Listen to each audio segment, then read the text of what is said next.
right, everyone, welcome back to episode 9 of the Barren Lands. This episode is titled Of Blood and Destiny. Welcome back. It's great to see everyone. I hope that people who tune in have a great time listening and following the journey. Soul, aka Kelf, is running a little bit behind. That's super okay. I'm sure that he will be with us in just a few minutes. In the meantime, I would like to remind the players to unmute your tracks tab at the top left of your Owlbear Rodeo screen so that you can hear the music I've queued up for the session. I would also like to remind the players as we move forward in this session, if you could keep away from looking at the Owlbear Road, I'm sorry, if you keep away from looking at the StreamYard display and the YouTube stream, that'd be awesome because there may be spoilers because the crowd can actually see my view, which shows underneath the fog of war. So just be advised that you should watch Owlbear Rodeo only if you want to maintain the mystery of what is to come. For those of you in the audience, I want to give a huge shout out to our partner level Ko-Fi supporters. I want to give a big shout out to David and Solstice. Thank you so much for supporting the channel. If you want to be awesome and play awesome games like us, join the GM Philosophy Discord. Link is in the description. Also, you can become a Ko-Fi supporter of the channel. If we gain at least one Ko-Fi supporter during this game stream, then the players will get an in-game reward, possibly magic items, probably magic items.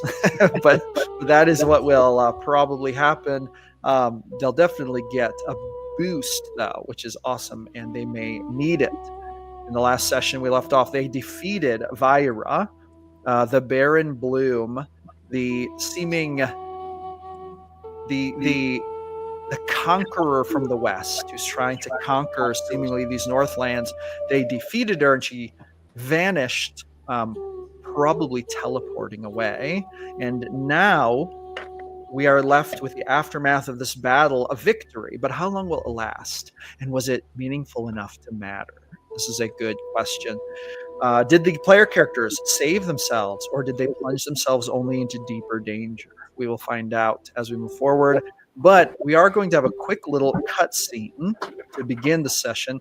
In the last session, we had a cutscene to end the session. Vyra basically confronted someone who seems to be her boss or master, and we're going to continue that scene for just a moment in this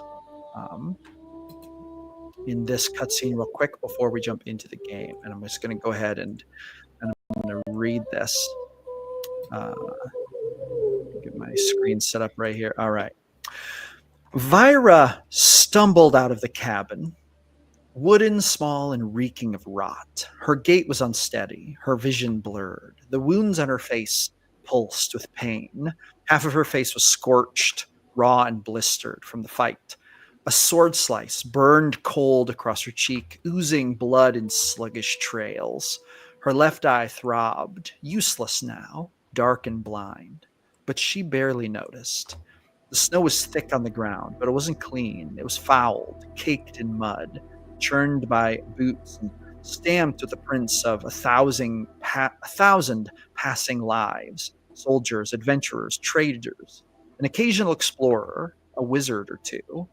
She didn't know this place well, only visited a few times. The stronghold was ringed in tall wooden walls. The south portion backed by a massive black mountain, and the inside bustled with ugly little huts, each crammed with men, women, and cold steel, refugees, warriors, mercenaries. Welcoming Kelf to the stream. Kelf, we're just doing a quick cutscene real quick. I'm just reading it up. But the stench, she recoiled at it. The filth of unwashed bodies, animal waste smeared in the slush, the acrid tang of iron smoke and rot, horse dung mixed with the oxen piss and human sweat. She missed the forest, frost-covered pines, the crisp, quiet purity of her woods. But here, the earth was wounded, and the ones who walked it, humans, elves, dwarves, halflings, dragonborn, they had fouled everything. And yet here she was, a flicker crossed her mind, like a fading dream, tall, A tree, tall and strong, its evergreen boughs reaching for the sky lit with Aurora, a memory, calling. Somewhere out there, she could feel Aurora, the goddess of the northern lights, the one of magic and stars and mystery. There was a part of her, deep and buried, that ached to return. But another part, a colder part, sharper than steel, slashed through that longing with rage. Myra had seen the truth. Her goddess did not dwell among the creatures. And if she was to save the forest, save its beasts, save Norskal itself, then she would have to become something else entirely. She staggered forward, half in a daze, half in a fury. Mud clung to her boots. Dirty snow splashed against her legs. All around, people stopped and stared. Black leathered soldiers in winter cloaks, dwarves in fishing coats, elves in silver colored robes. But none approached. They moved aside. They made room, as if they knew, as if the rumors had already reached them. This is Violet of the Barren Bloom, servant to the Lord Dr. Franz Elkin, the dryad turned dwarf, the one who commands the eternal flame, once a sister of the Fae, now an instrument of war, fire, and conquest of the Northland. They feared her. She felt it. And they were right to.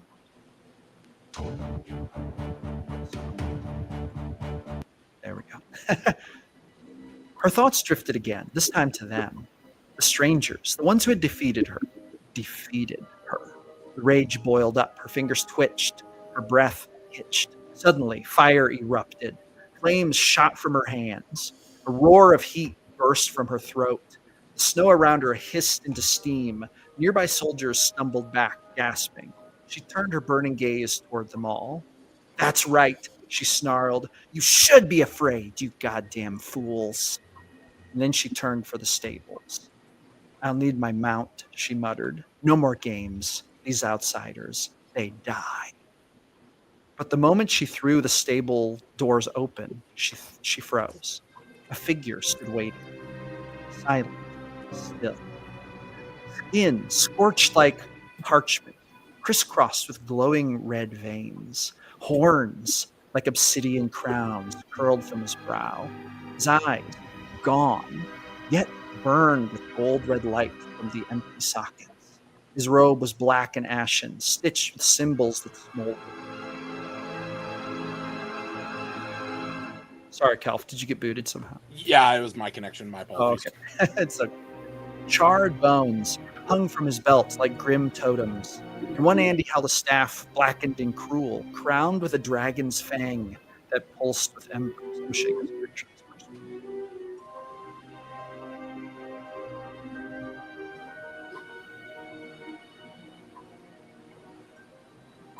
Then he spoke. Child of the Crimson Scale, I have come to assist you. His voice was dry and hushed, like flame licking old parchment. You failed, Dr. Belkin. This has brought him great displeasure. I am here now, appointed to you, to ensure that such failures do not continue. He stepped forward slowly, reached out, ran a single finger down the burn on her cheek. These strangers, these ones who hurt you will tell me everything. Now make sure your inner flame never fades again. Together, we will purge the north of its impurities. He paused. Then he smiled terribly. But first, one right remains. You have accepted the Lord. You have proclaimed. You have prayed. He has heard you. He leaned in close. But now, you must be baptized. The rite of embers awaits. Spyra's breath caught in her throat. The smell of him, ash, burnt bone, something acrid and ancient, filled her senses. His presence pressed down on her like the weight of a smothering flame. The strange flickering light from his staff painted shadows that danced across the walls. And still she didn't move. For the first time in years, since her fall from the Grove Eternal, since her oath to Dr. Belkin, since her sword had first been quenched in blood, Spyra felt fear, real fear. Not of death, not of pain, but of losing something that was still inside her. Some piece of moss-covered purity, some final silver of a songbird's call. She took a step back. No, she whispered. The mind-burned seer tilted his head. No? I'm not ready, she said. Her voice trembled. I thought I was, but... Her heel scraped backward again, then again. That's when she heard it. The sound of boots on wood, movement from the shadows. From the corners of the stable, they emerged. Soldiers, human, wrapped in dark leathers and crimson sashes. Eyes hollow, branded with draconic symbols. Silent, watchful, dozens of them. They closed in around her. Her muscles tensed. She drew in magic, but something stopped her. Not just the numbers. It was the truth. She couldn't win. Not here, not now. And the fear was growing. The soldiers grabbed her arms and forced her to her knees. The seer approached, slow and deliberate, the tip of his staff crackling the wood beneath him, as if it burned where it touched. She trembled. He knelt beside her and gently touched her hair. You're afraid, he murmured. You're afraid this will kill the good within you. Vyra clenched her jaw, her eyes shut. Her heart beat like a war drum in her chest. Oh, he whispered, voice curling like smoke around her ear. It will. He laughed softly, a breathless, broken sound that echoed in her bones. And that's where we will leave the cutscene at the moment. And we will return to our heroes on the wastelands of the Arctic.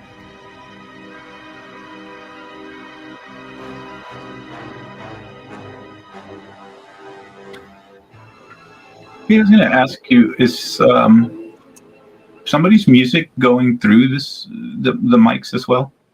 Uh-oh, do we have an echo? It's not necessarily an echo, but I do hear music even if I mute mine. I was just wondering. I don't know if anybody else hears it or not. I hear it too. I always hear it through StreamYard.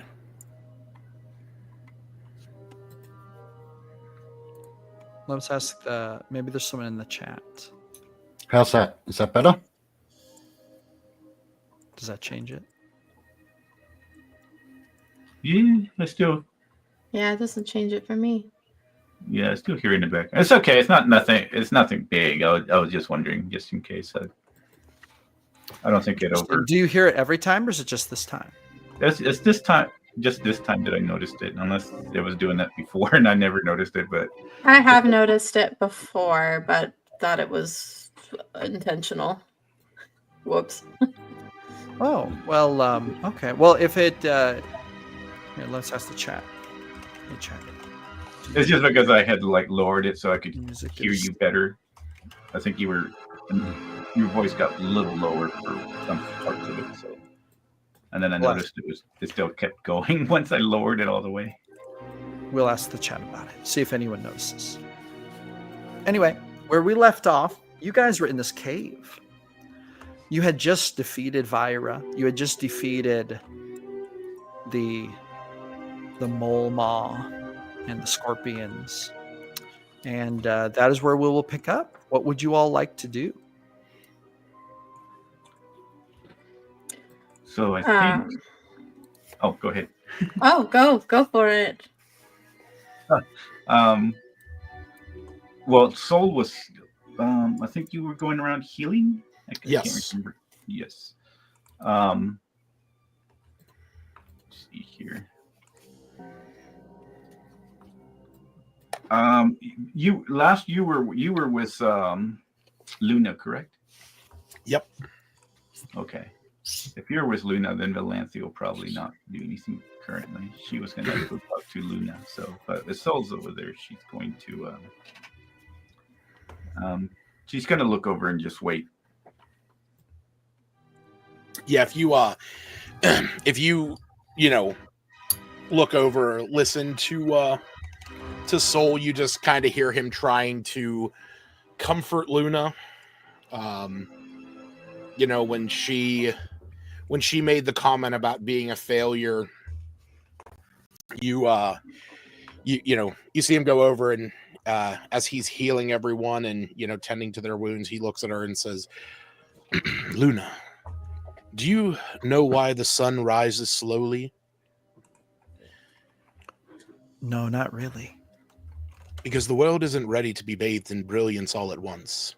It takes time, just like we all do. She kind of narrows her eyes. You are not a failure.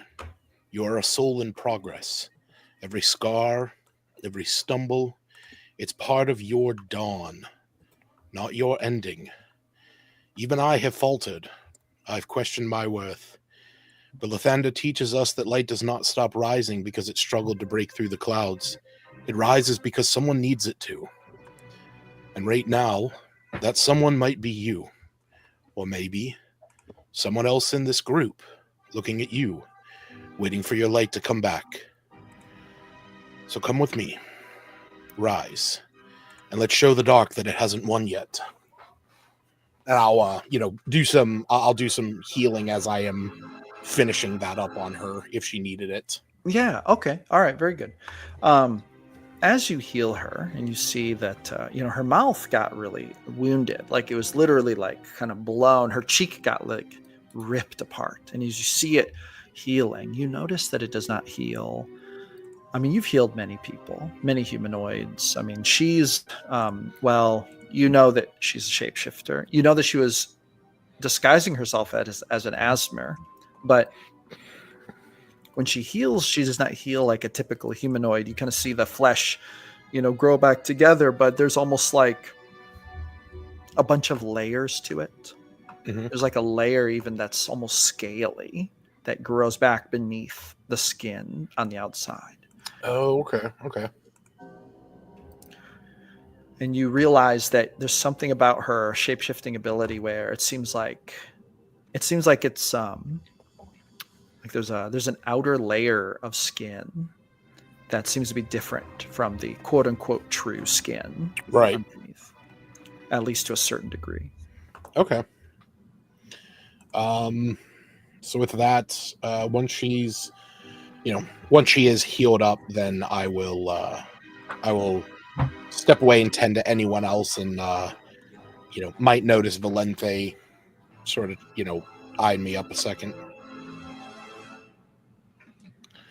Yeah, she just seems that she'll study Luna to see how Luna looks. I don't know if I should roll an insight just to see. Yeah, go ahead and roll. And are you looking for anything in particular, or just kind of check it in general? Just seeing if his speech helped her out. Okay, gotcha. And after that, I'll probably look around and see what's happening with the rest of the group, because I know we need a rest, and she definitely needs a rest. Possibly even notice that Faylene is laying on top of 13 for some reason. And yes, that was at the end of the last session too. That hasn't been resolved yet. What was your insight? 21. You see that she is kind of like looking down, deep in thought. You have a feeling that his speech. Here's what you think with a pretty high insight roll like that. You think that his speech affected her, but you don't think it has solved the problem. You see that there's still some doubt in the back of her mind, but she feels better. But you are realizing there's something about Luna that and this again just makes you sure of this. She is terrified of being left behind. Like, you think to yourself that, one thing that's true about Luna is that you're pretty sure she would do anything to keep from being left behind by you guys, for better or for worse, whatever that means to Valente. Valente starts to see, like, this is just another clue in that truth that has emerged for Valente from Luna. It's like almost like a scared child kind of situation. Yeah, since Valente has started noticing her ever since like the first time the group kind of gathered around her against her, she's been kind of keeping an eye on her. So, but for now, she's gonna raise an eyebrow and just kind of look over at Faylene, kind of pondering confusedly what's going on over there. So when you happen to glance over toward Faylene, you see Faylene is on top of 13. The little dude is pinned to the ground, looking up at her with his emotionless single eye. You see that Faylene has, effortlessly pinned him. Whatever he was built for, physical combat must not have been the thing, because even though Faylene's frame is perhaps more light than even the larger ones among you, Lotto and Soul, for example, much bigger and stronger, Faylene was able to very easily subdue the little mechanized creature and pin it to the ground. And it seems to have no prayer of getting up unless she were to let it up. Yeah, I think Faylene's got one hand very, very much like pinning the shoulders down. The rest of it is kind of a very animalistic crouch over the top of little 13 here. And I'm sure there was a resounding clank as she pinned this guy to the ground. She's not trying to be subtle at all. Yeah. But she will lift a hand and begin signing. And she is signing something to the effect of, did you tell your master where to find our lizard man? How did Vira get here? Did you tell? It's gonna. So, like, you're holding it down, but it seems like it tries to lift its hands as if to maybe sign back. Are you gonna let it sign back? She'll let one hand come up to sign. So he comes up and he kind of signs to you, and just looking at you with no expression, just says yes. She'll ask why. And then he would say, "That's my duty." What do they do with lizard men? And then he would sign back, "They are gods among us." Interesting. And then it would sign again, "We worship and serve them. They are our masters."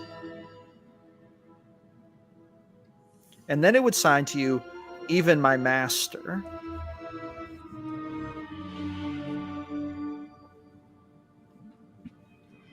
Valenthi would also walk over to Soul and say, "I think we may have a situation here." And points Soul's attention to Valenthi as Valenthi's going to start walking that way. She kind of understands sign language. Yeah, Soul will head over with her.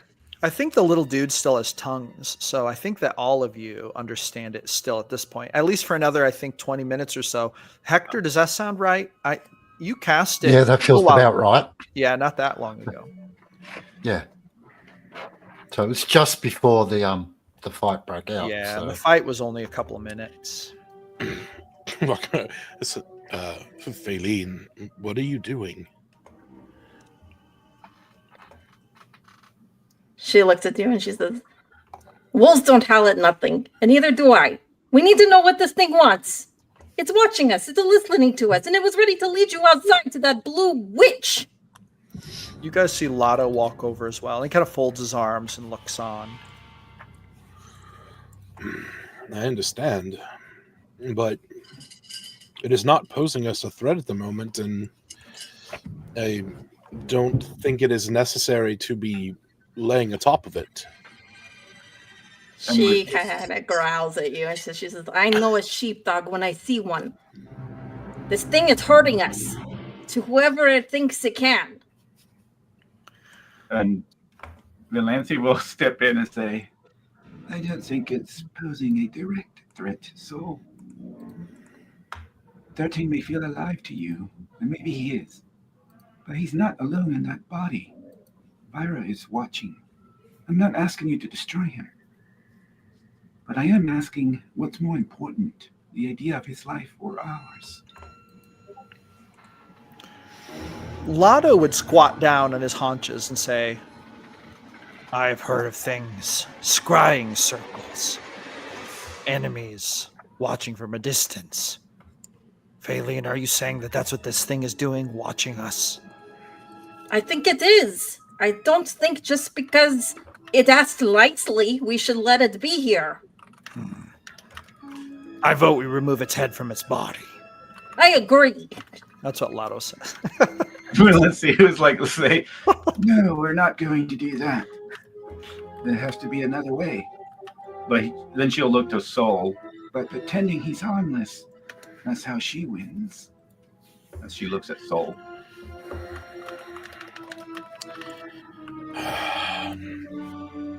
There is life in this creature. And it is, while it is potentially a connection between us and, shit, I lost the name. Vira? Vira, thank you. Between us and Vira, I do not know if I can fully justify its death. It is not doing what it did out of its own contempt for us. It was possibly built this way or corrupted, for all we know. Danger does not need to be personal. It does not care if you survive. It did not care when it was going to lead you outside. Why should we care when it cares not for us and has no stake in our futures? Lotto hears Hector say, introduce it to the earth. I want to see what happens. Lotto Only Lotto looks can over hear at that. Valenthi, because Valenthi just said we're not going to remove its head from its body. So Lotto, like, listens to you, Hector. He, like, looks at you, and then he kind of glances over at you, Valenthi. I mean, like, unless you just try not to notice it, he's obviously looking at you as if looking for a confirmation or argument against what Hector is saying. So Hector is he can only be heard. He's only hearing Hector By because Lotto. it's right. Lotto's the only one that can hear it. Oh, Hector said that telepathically? Hmm. Okay, so Hector is going to look over at you, Valenti, and he's actually going to say, he's going to lean over to Valenti and like lean over to Valenti's ear and whisper, and he's going to say, Hector says I should reunite it with the earth. I don't disagree. What is your final word? Valenci looks over at Soul, kind of going through his words, and then she'll say, I understand that we should probably get rid of him, but I don't think killing it, if there is life such as Soul believes, is the right call. Otherwise, we're just becoming the same as this Vira or whatever other creatures are attacking innocent life here. And I can't see myself doing that. We can't be trading lives because we are afraid of them. Once we let fear or anger take over, then we're not thinking correctly. I think there is a third way. We can at least cover his sight and block his hearing until we figure something out. Or Soul, she looks over at you, Soul, until you can come up with something better. I suggest that would be the best. Now, when you say this, Hector looks over at you, Hector. Or I'm sorry, Lotto looks over at Hector. And all of you kind of notice that when Lotto hears Valenti, he kind of looks over at Hector, and you kind of see a little disagreement cross Lotto's face. Like he looks like he didn't really like Valenti's answer very much. And Hector, you see him looking right at you as if, you know, okay, what about that? Like Valenti just said, basically Valenti just overrode your, you know, the thing you said. What do you say now? And then Kerrigan speaks up, and she would say, I agree with Soul. And now she's saying this in Giant to you, Valenti. She says, we have a saying amongst my people, the wind does not ask who you are before it spares you. In this land, the wind is icy cold, and it can kill you. And yet, the good and the bad are spared by it. And what is best but the earth? It knows what is best. this creature has life in it. I do not understand what your friend is saying, but I get the feeling that he's arguing for its life. She motions to Soul. Valencia will say, I do believe this creature was seeking safety here. As I've overheard that he was wishing to find shelter from the snow.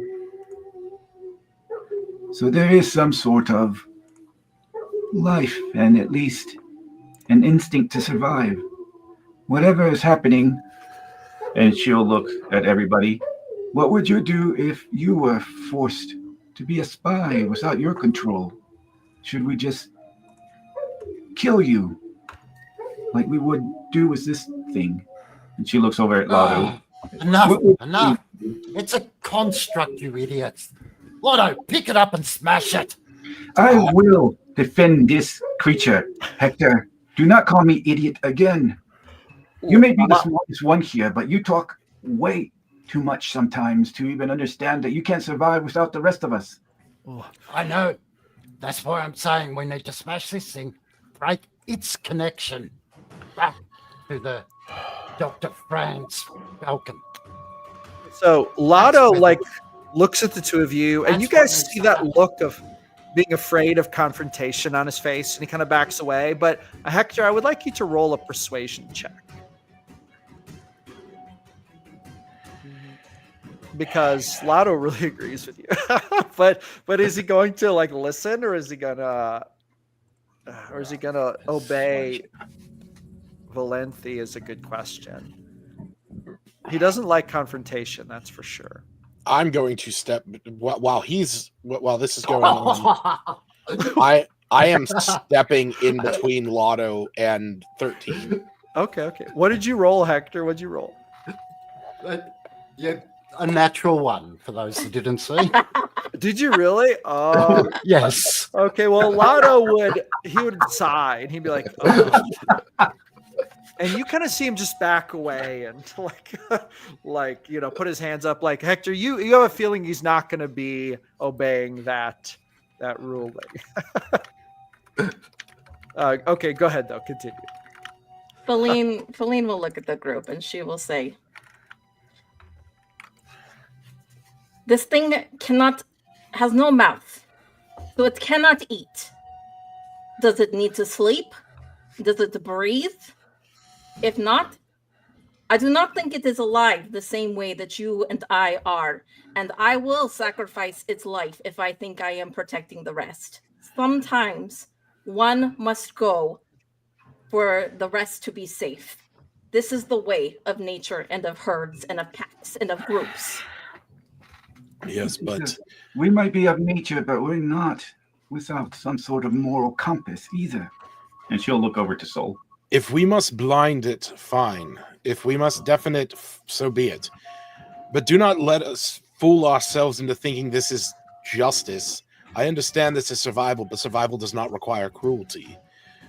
I'm going to turn to 13, and I'm going to say, you were made to watch, to report, and you have seen who we are. Are you able to disconnect yourself from the likes of that witch? Okay. I got to reload my stream here real quick. My dice roller wasn't working. All right, here we go.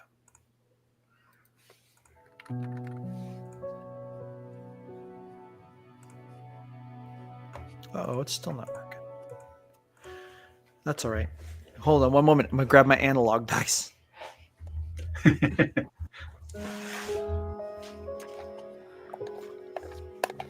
The concept of analog dice. I have so many dice right in front of me. I got a whole bag of about like 50 or so sets.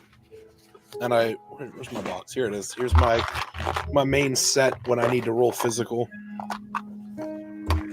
Hold on, they're not where I thought they were. Someone roll me percentiles. I don't know why my dice roller isn't working. I'll roll them for you. Roll me some percentiles. Here we go. Here's an 85. I got a 25. Excellent. Now they work. All right. Very good. Okay. This thing, Robot Viking says manual dice, not auto. All right. So the thing looks over at you, Soul, and you see it's just, I mean, it's vacant. Not vacant. I shouldn't say that. It's expressionless eye. But Soul, when it looks at you, you get this distinct feeling as a paladin. There's a soul behind that eye. Like, it's not vacant. In fact, that's not the word to use. But then it signs and it says, no, I cannot disconnect from my master.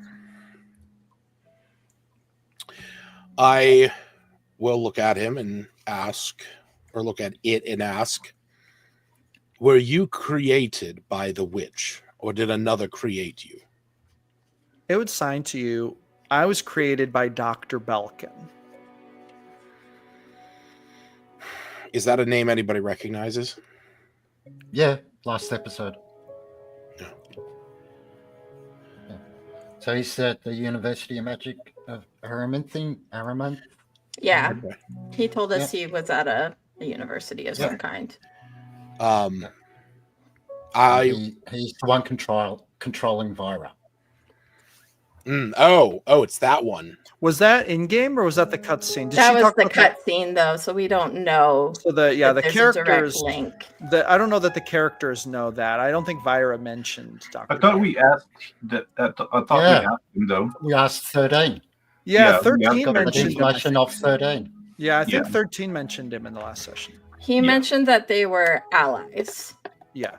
So we do know that much, that they are allied in some way, which is why Faylene is being such a hard ass about this. Valancy will try to interject really quick and look down at it and says, do you have a concept of what death is? It's going to sign to you. Upon death, you go to the eternal flame. That's what it says. And do you fear death? Do you know what would happen? It's Are going you to... afraid of dying? Ooh, that's a good question. Interesting. It's going to go up and it's going to start to sign, and then it's going to stop for a minute. And then it signs, and it says yes. Yes to the concept of death and yes to fear of dying, or Yeah, all it says is yes. I mean, so you can ask to clarify if you want to. do you fear death? And then you see it do something it has not done yet. It nods its head.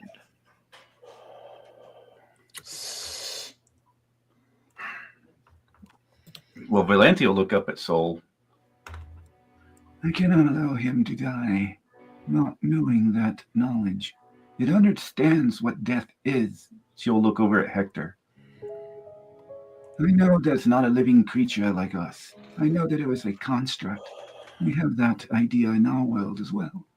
I understand that we all want to get home and we all want to protect each other, but we can't start by letting fear and emotion and the idea of killing right off the bat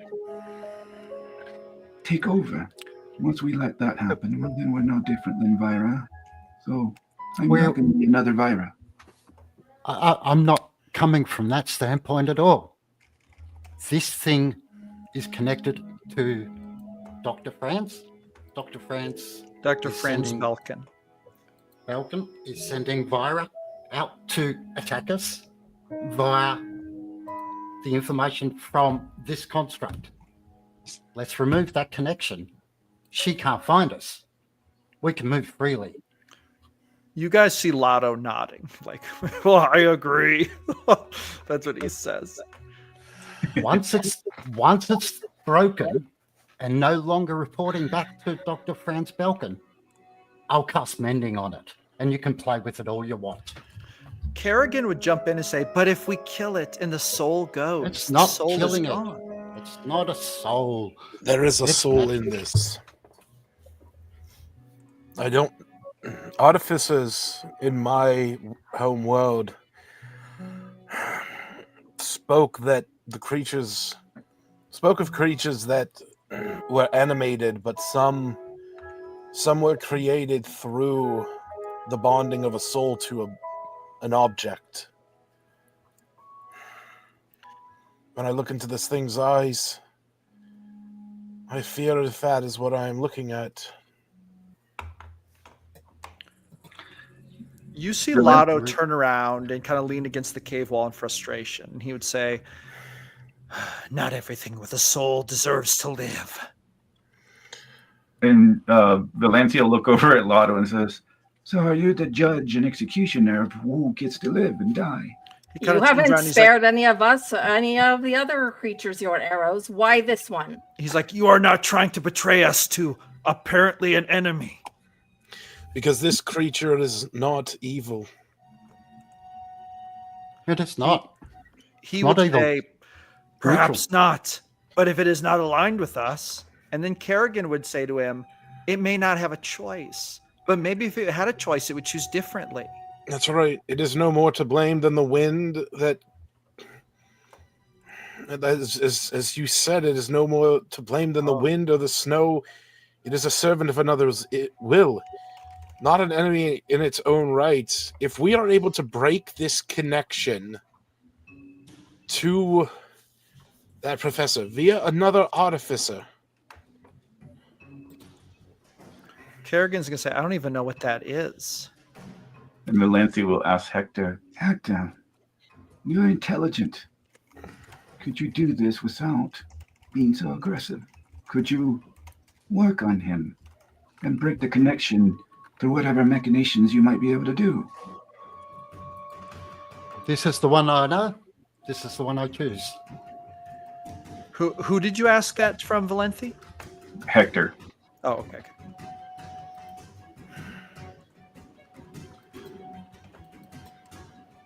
Valencia will look at the rest, and she'll look over at Luna.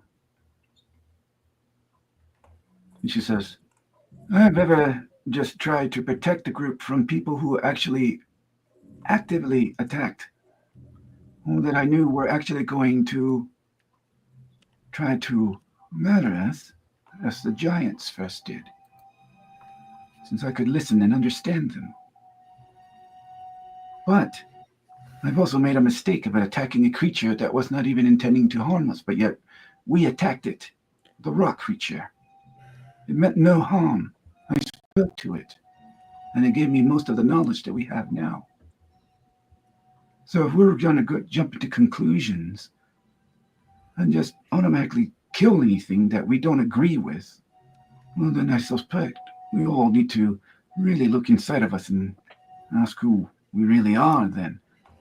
I was just being a survivalist. I could have just left this entire group, but I figured that this group needed help. Apparently, you have all made your decisions on what lines you're trying to make here." Did you say you're talking to Luna about this, or are you looking at Luna? No, I'm looking at the entire group.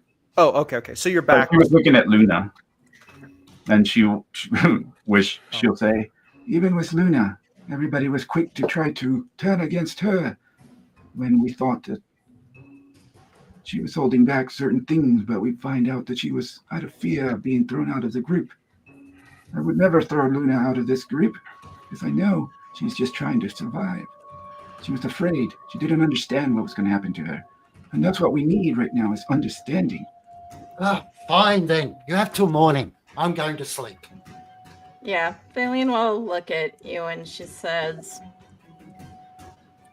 "It is not jumping to conclusions when it is admitting its own purpose and that it works for someone else's ends. I have followed all of your leads when I thought we were going astray, but I've lived 3 winters in a place that would leave you frozen stiff, and I know what danger smells like. So don't mistake anger for irrationality, but do what you want with it, and let it be on your head what the consequences are." And she'll stand up and walk off to the back of the cave. Lotto is going to say, My fear is that it will be all of our heads. He looks very frustrated. I would like to ask 13 if he is the only one of himself or of his kind that he is aware of. He's going to look at you just with his emotionless eye, and then he's going to sign to you, no, there are 12 more.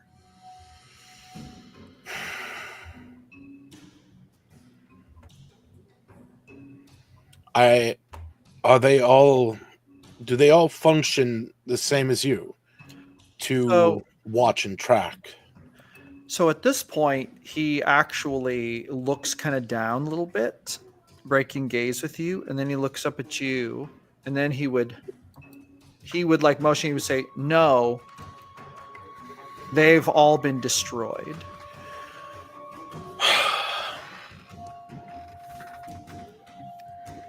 And then he would motion, I'm the last one.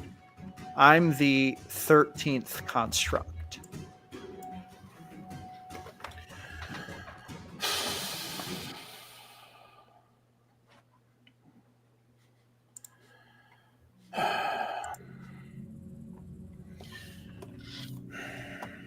I wish they would have had him. Oh. Soul rubs his eyes and he says, by Lathander's grace, if only we were in Crystalfell, the mages there would resolve this matter in a mere seconds. And I'll look down at 13 and just say, destroying you would silence her eyes, but it would make us executioners of the innocent, and I will not stain my light to dim another's. I will find resolution to this, little one. It then signs to you, are you going to destroy me? With like a question. No. I will do what I can to protect you.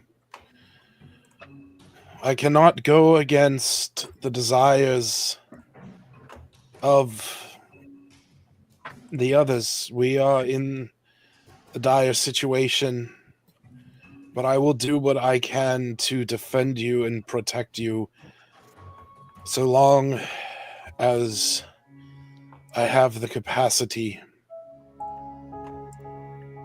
And if that means that we leave you here to find another who can resolve this, I fear as though no matter where we would tread, her darkness and the shadow virus spreads will follow us still. There's a part of my heart that believes that destroying you would not resolve any matter. She would continue to hunt us and find us. But I do not know if I can reason that to the others, as I am troubling reasoning it to myself. As you say this, the little thing kind of takes a step towards you and it reaches up a hand to you. I'll reach my hand down to it. It just like takes your hand and then it signs with the other hand and it says, friend, with a question mark. I will sign back, trying to replicate what he did. As if to confirm or to ask the question? As if to confirm. Oh, okay. Then it's going to, you see it just like look at you. And then it takes a couple steps closer to you. And then you feel its little metal arms kind of wrap around Soul's waist and give Soul a hug. My heart. No.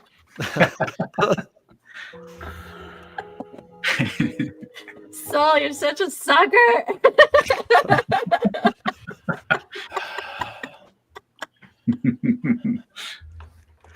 Well, Valancy will step up and look over at Soul. No.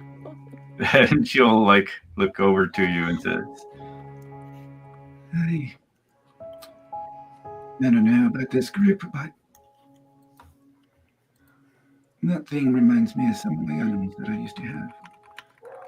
I understand what it is, but if you believe it has a soul, I can't destroy it.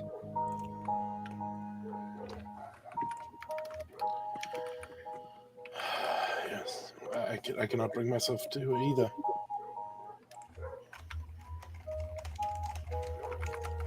And then she's going to walk over to Luna. What is Luna doing currently through all this? Luna's watching. She was standing up and watching very intently, but not saying anything. And she says, he'll like just take her to the corner and say, so what do you think of this? She is going to just like be looking at the little guy, hugging Soul, and she just has this look on her eyes of like, what in the heck is going on? And she kind of has like, and she's going to say, I have no idea what that thing is, but it's being so honest. Why would it be so honest if it had purely malicious intent? It seems like it's programmed to do a thing, but that seems a little bit different than what it feels. I think you mean that it's obviously a construct in this program. I do believe it's just an instinct for it to want to survive. She's like, I mean, think about the odds of it getting just pulverized when it tells you it's literally spying on you for the enemy. And it just tells you. And then in the next breath, it asks if we're a friend. Either it just doesn't have the capacity to reason, or it's just, I don't know, stupid, or it's so simple, or she kind of shakes her head. If I were it, I would have lied about it, I have to admit.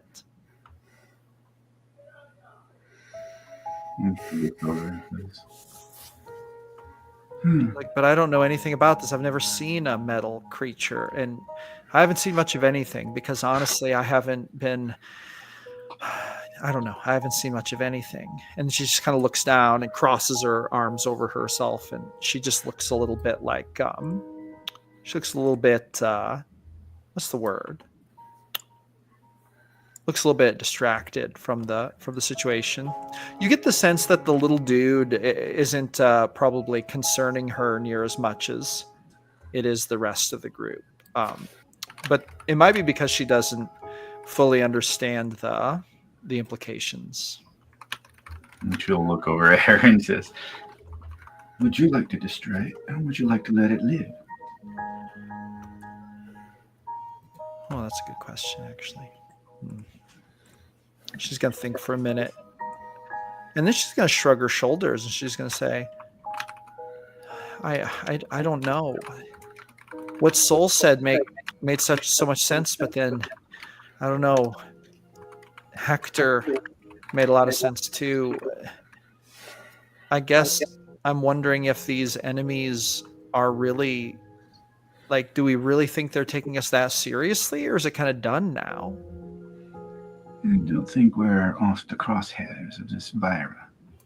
But I think both Hector and Soul make sense. However, it's really up to the morality of everybody. What is right. Not everybody has their own sense of what is right here, unfortunately. At least from what I studied in villages. And she'll put a hand on her. First time that she's going to try this and reach out and put a hand on her shoulder. But just now, I really protect that little thing just as much as I would protect you. Don't fear that you will be left out of this group. I've come to understand why you lied, because you were afraid.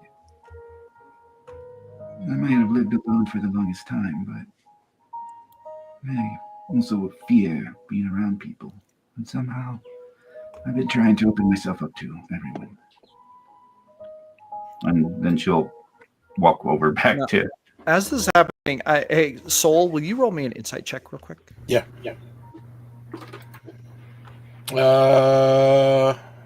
Ooh, that's a 7. That really looks like a 17. God dang. It landed. Funny enough, it landed cocked on the edge of my screen. Is it really a 7 or is it maybe? No, it showed it gave me 7 on the ticker. It's just it was cocked like right between the 7 and the 17. As Valenti is talking to Luna, you just notice that Kerrigan is looking at both of them very intently. That's all you notice. Yeah, Valencia is just going to go back and try to go into a trance because it's been a long night. Yeah, it is nearing evening time now. Faylene, though, you were walking up here to the farther part of the cave. Yeah, I think Faylene is finding this situation pretty challenging and pretty upsetting, and so she's walking this way to purely just sort of let off some steam and get away from the others right now. She hasn't taken a lot of quiet time to herself for a while, and she's going through a lot. When she comes up here, she hears something. She hears a scratching from further into the cave, and she hears a little whisper, and it says, "Hey, you should come in." And it's speaking to her in Elvish. "It's okay." She'll reply back in Elvish. "What happens if I come in?" "I'll meet you." The voice echoes kind of lightly through the cavern. Can I do a little insight on this voice and the tone it's taking? For sure. That's a 22. You sense curiosity.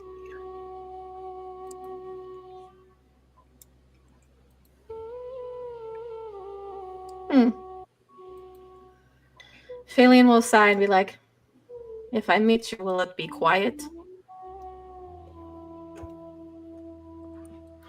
"Oh, yes." I could use some quiet. And she'll keep walking further in. Okay. When she walks a little further in, she would see that the cave takes an abrupt downward turn, and there's like basically there's like a 20-foot drop, like a sheer drop, and then there's a bunch of rocks at the bottom. You would either need to climb or have a rope or something to get down that 20-foot drop.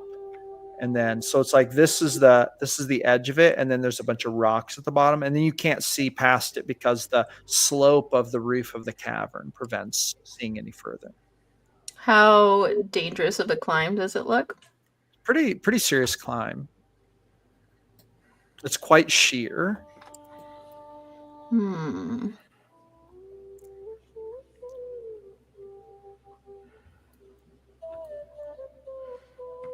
gonna roll a percentile.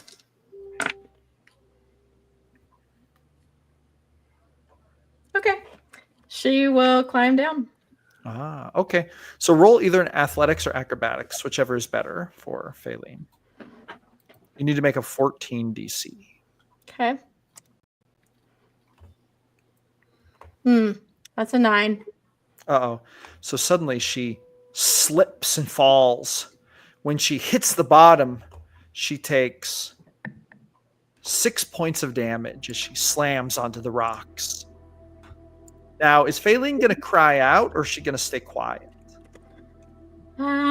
Damage for her is not so bad, so she'll just kind of grunt and take it, and she's like, "Well, you said it would be quiet."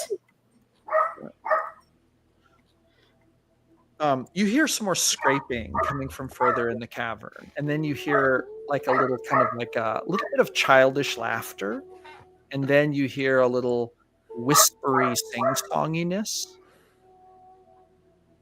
and it's just echoing in the cavern.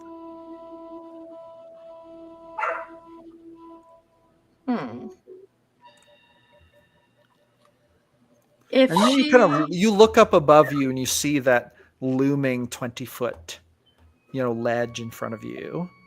And you're laying on these sharp rocks. And then you kind of look over and then you see something very strange. You see a skeleton laying on the rocks beside you. You didn't notice it at first because the rocks kind of made it hard to see, but it's clothed in just some old tattered clothing. Its jaw hanging open. You see that its femur is broken, but it's old. I mean, turning to dust old. I assume none of the clothing on it is worth picking up or salvaging. It looks like the clothing is disintegrating Okay. to dust from age, but you do see that it has a dagger on its belt. Does the dagger appear to be special in any sort of way? It's hard to say. It's covered in dust and a little bit of moss. Hmm. And it's moss. It's a strange thing, but you realize I haven't seen a green plant other than evergreens since I've gotten here. And you realize there's moss growing on this skeleton too. And you see that it's growing on the rocks around you. A green moss. Faline remembers how Hector reacted when they found the marble. And so, being a little extra cautious, she'll take out her own dagger and kind of try to prod and scrape away the dust on the dagger.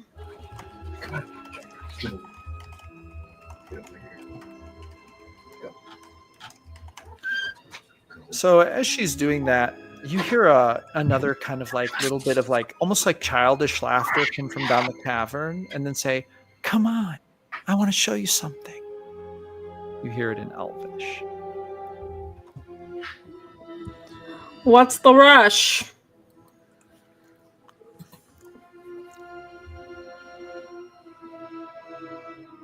I'm just eager to meet you. Why don't you come here then? I'm looking at this. You hear a little bit of a little bit more kind of laughter. And then you hear actually what sounds like a rock. You hear kind of the grinding of a rock seeming to fall from somewhere. You hear it go clunk, clunk. And then you hear a splash coming from deep in the cavern. Oh, this is so enticing. Now, at this point, we're going to switch back to the rest of the group real quick. You guys have noticed that Faline, she kind of went up around the bend, but she hasn't returned yet. And anyway, but you guys are here. I just want to return this to you guys, see what you guys are doing. Well, Anthea's trancing right now, so I don't know what everybody else is doing. Luna's just at the campfire. Lotto comes to the campfire. Soul is preparing the ceremony. Hector was getting ready to sleep. Okay. It's nice and warm in this cavern because of the hot springs. You feel the heat radiating from that pool of water over there. Lotto kind of looks over at it and he's like, "Does anyone else notice there seems to be a hot spring in here?" Yes. It crosses my mind that we could sit in it and rest our tired muscles. Kerrigan says, "That is absolutely not a good idea." Well, no, wait, hold it. She doesn't speak common. I'm sorry. So never mind. She would say that. I keep forgetting she doesn't speak common.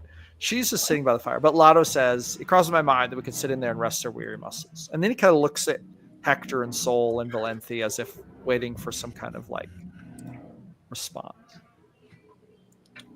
Yeah, Valenthi is in her trance, so... If anything, Hector's actually performing the alarm bell ritual as part of that amulet. So he gets a free casting of that alarm. Gotcha. Once a long rest. Yeah. Okay. You cast the alarm spell.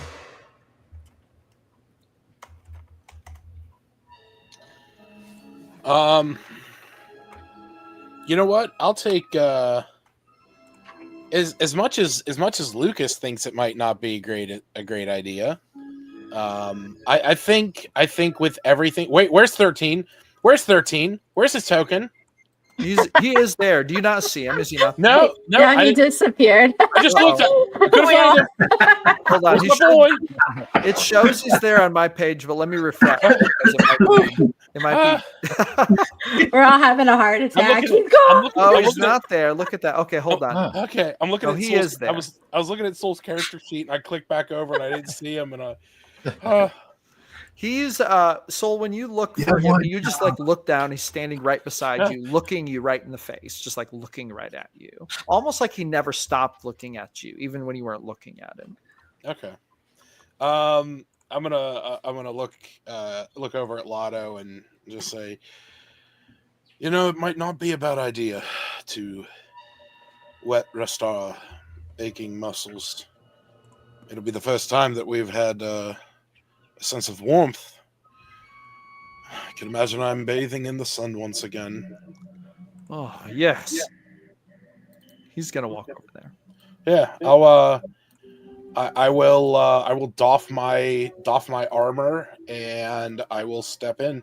Now, as whenever Kerrigan sees that Soul is doffing his armor and that you see Lotto just like pulls all his clothes off, she would jump up and be like, no, don't go in there. You can't do that. You can't do that. She's saying in Giant, don't go in there.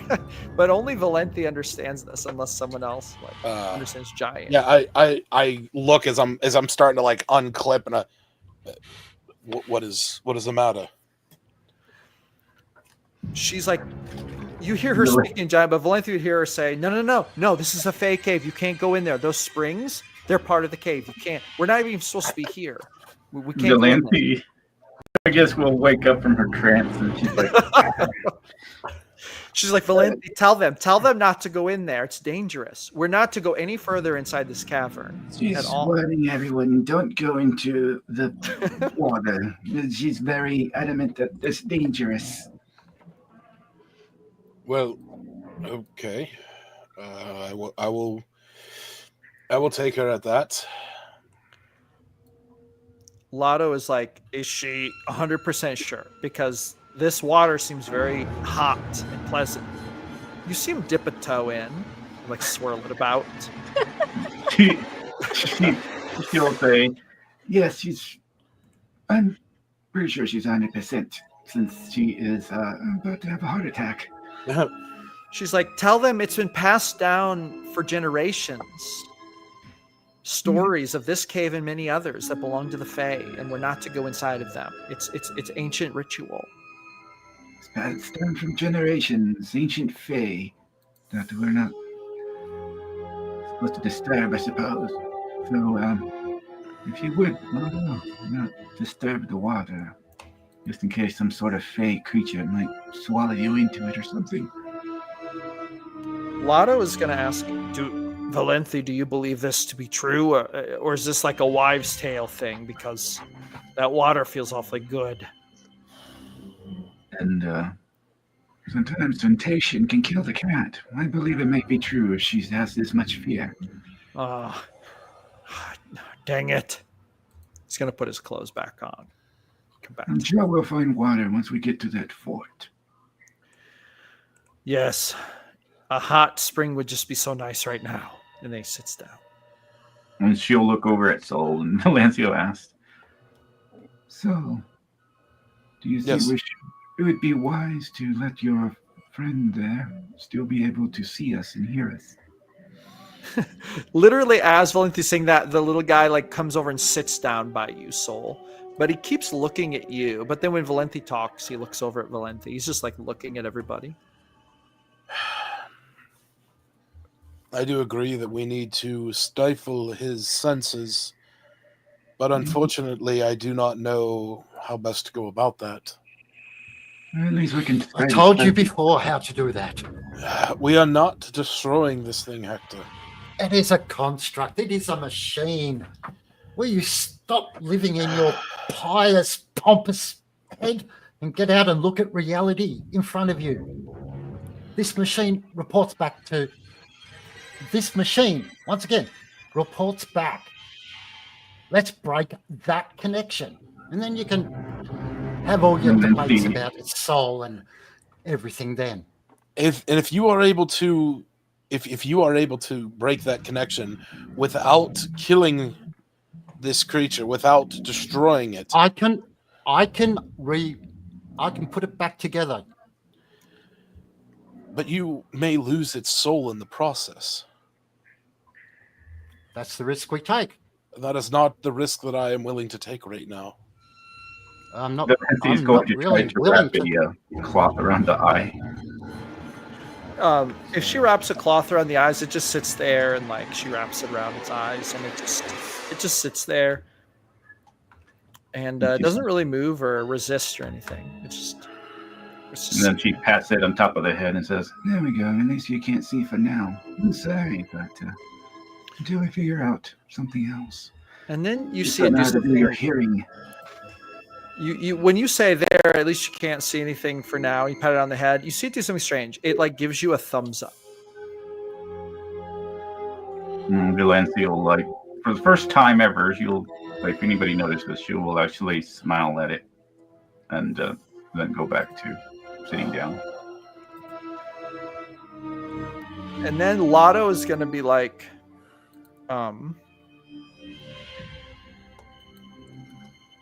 Lotto's gonna lean over to Hector in the quiet, in the cave, with the fire crackling. He's gonna kind of lean over. He's gonna try to whisper so no one else hears him, but he's gonna say to Hector, "Are we so sure that this Kerrigan isn't a spy? She doesn't seem to want anything good. She keeps warning us about things that we haven't seen. Doesn't even let us get in the hot spring." Okay. Everyone, if you want to try to hear what he's saying, roll a perception check. But he's trying to whisper only to Hector. He rolled it was a 14. Did Lotto just become my favorite NPC? Yeah, absolutely. God, I need my freaking water. I don't know what to answer. It's just what he would say.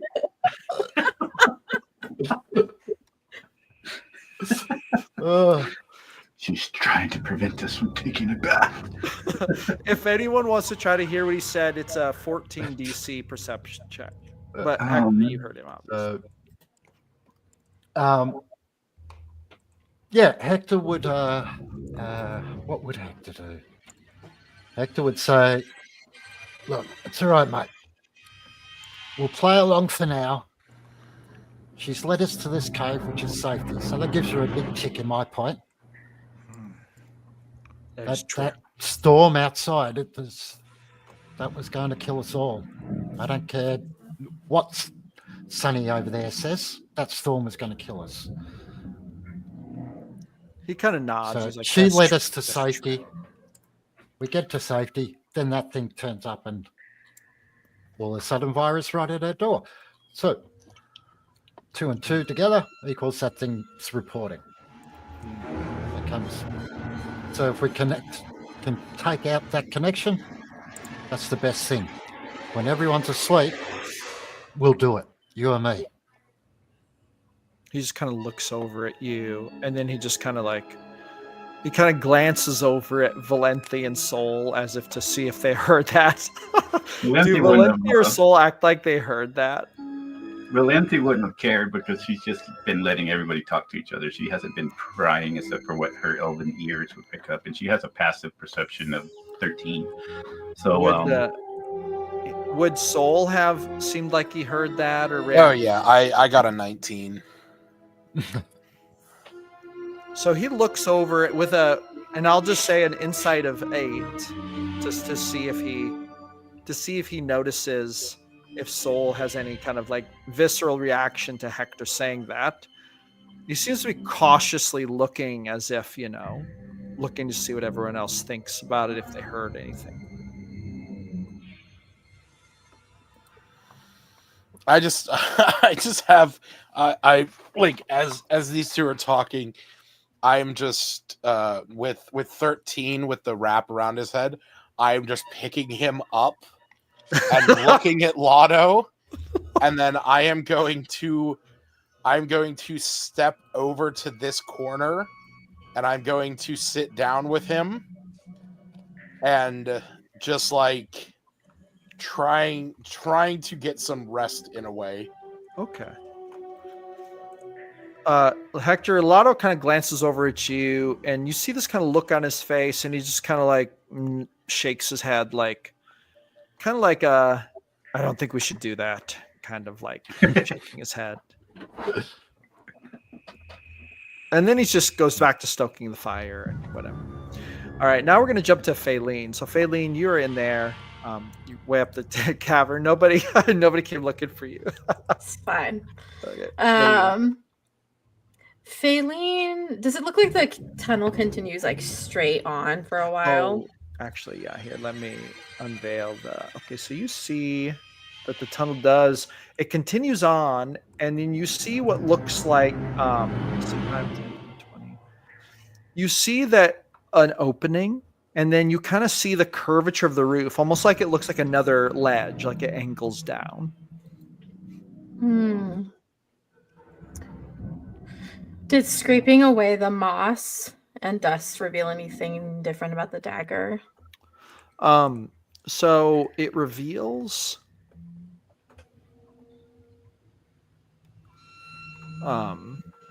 give me one moment. Yeah, you're good.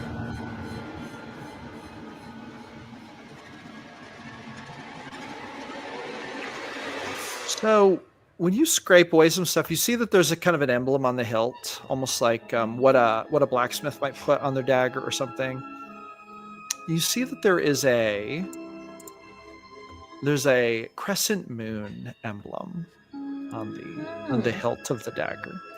And now that you're looking at it, it's almost like, wow, the wood of the handle and it seems to have escaped aging here. The skeleton's been here a long time, but even the scabbard looks very aged, but the knife itself does not look aged at all.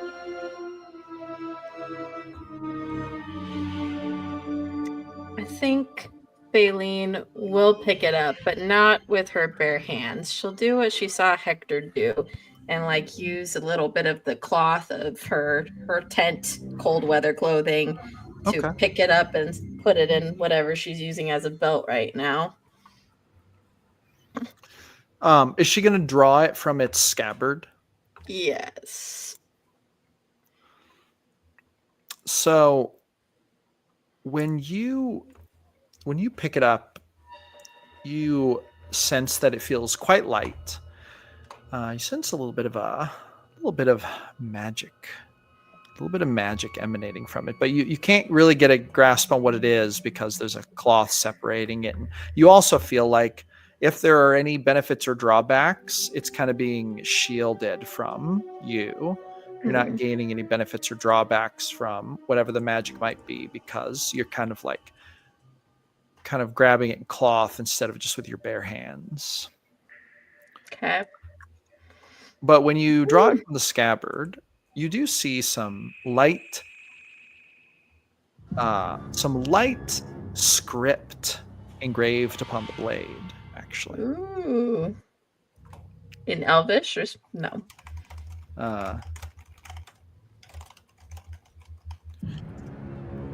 The script is so it's in Sylvan. Do you speak not speak Sylvan? Then you would kind of look at it and you'd be like, man, I don't know what that language is. Okay. I think then, as upset as Faylene is, she's not completely thinking irrationally.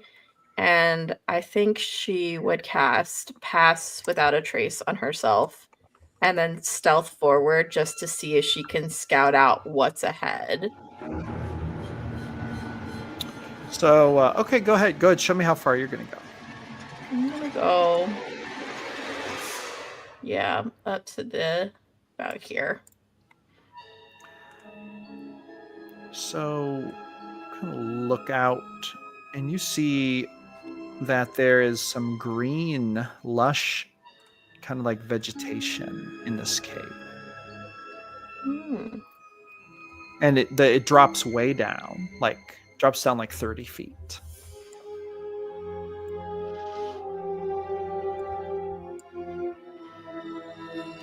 She'll call out to the voice. Are you down there? Yes. You hear it like a faint echo. Is there any miracle you'll just tell me what you want? I am not in the mood for games today. I only want to meet you. I haven't met anyone in a long time. I don't And suppose then it you speaks can... another Oh, string of words, but in Go a for it. different language that you don't understand. Okay. And then it would say, come down to the pool.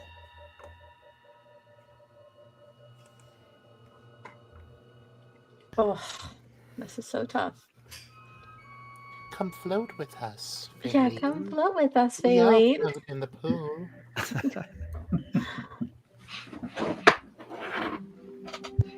That sounds very nice, but maybe I could do it with you tomorrow instead. Oh. Or you could come down here today and tomorrow and the next day. I'm afraid there's just no way down. And she'll start walking back towards here.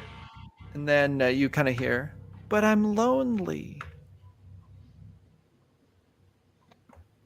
And nobody ever comes down here. It's almost like they tell each other not to. It sounds disappointed. It sounds like a little girl's voice. That's what it sounds like an elven girl. How old are you? I'm really old. I'm almost as old as this cave, I think. Are you stuck in here? Yeah, I can't leave. Why is that? Old magic and stuff like that.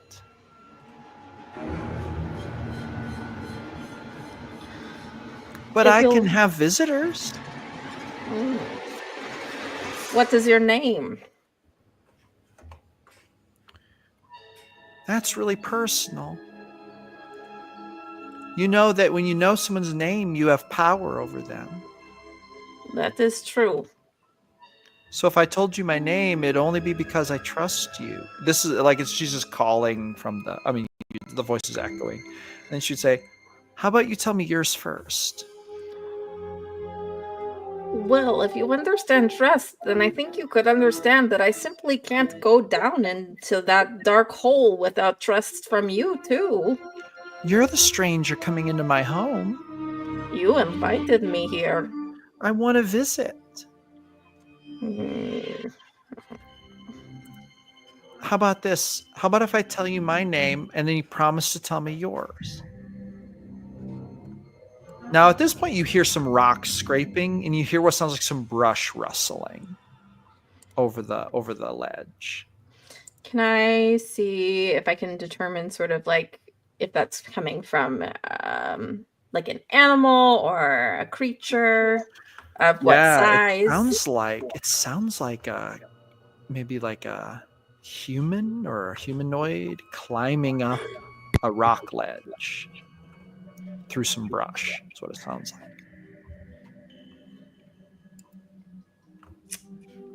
I guess I still have pass without a trace. So in which case she'll stealth all the way up here to look over the edge.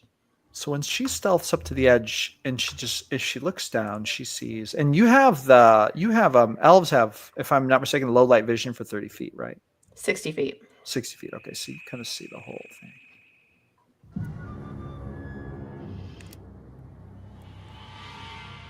Do I see the source of the noise at all? You actually do. Yeah. You see a figure just barely climbing up onto this rock. And then when it sees you, It dashes in and then it hides in the weeds.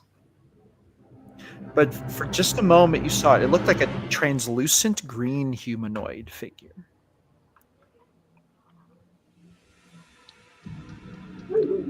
You're a tiny spirit. You don't have to hide in the bush. If you can climb up your cave wall, surely you can come a little closer. So you kind of see it slowly emerge from the bushes, and then it kind of walks over to the ledge and looks up at you. Its eyes glow. Its eyes glow yellow up at you. And I'm going to show you an image of what it looks like.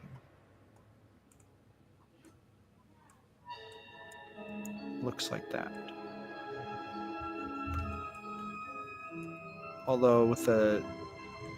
Actually, it's kind of hard to see because of the cave thing. Anyway, it looks like that. Do you see that on the owlbear? Yeah, I see it. Yeah, that's what it looks like. Kind of a translucent green humanoid female with long hair, and its eyes glow yellow. But that's really all the traits you see. It looks very amorphous, but does it have any kind of body language that she could insight check on? Yeah, it does. Roll an insight check. It does have body language. That's another 22. Oh, 22.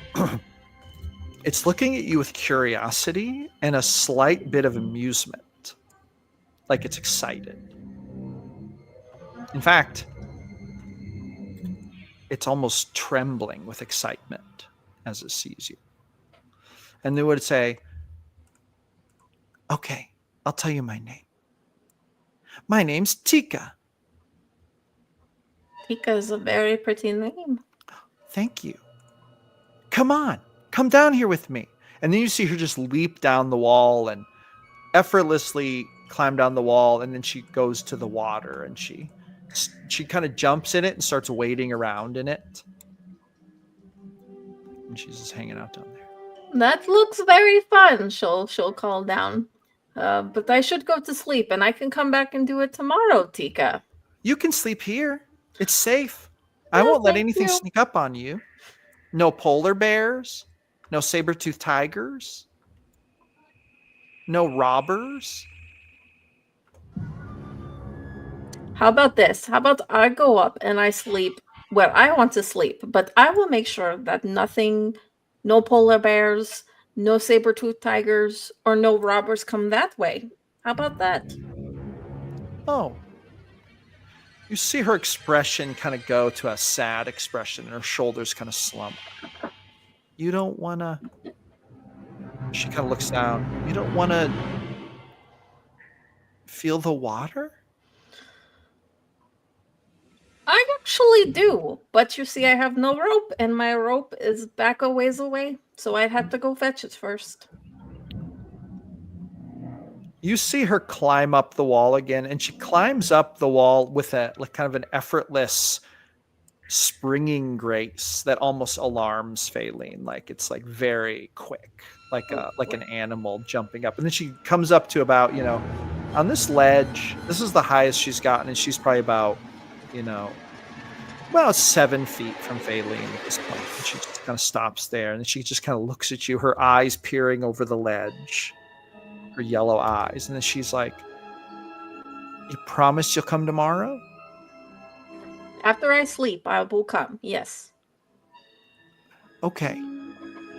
And then she mumbles some words in a language you don't know, and then she turns around and you kind of see her jump off the ledge, and then she just vanishes. Okay. Faylene will nervously sort of look over her shoulder, but then, continue back up to see if she can get up the wall back towards her party. Roll an athletics or acrobatics check. Now, what is she doing with that dagger she had with the cloth wrapped around it? Yeah, so I think Faylene probably took one of those one of the strings off the lute that she took and made like a makeshift belt, and that's where she's keeping her current dagger. And I think she'd also put that dagger like into that little wire belt that she's got going on. Okay. Now, as you're walking away and you start to climb up there, I want you to roll me a wisdom save really quick.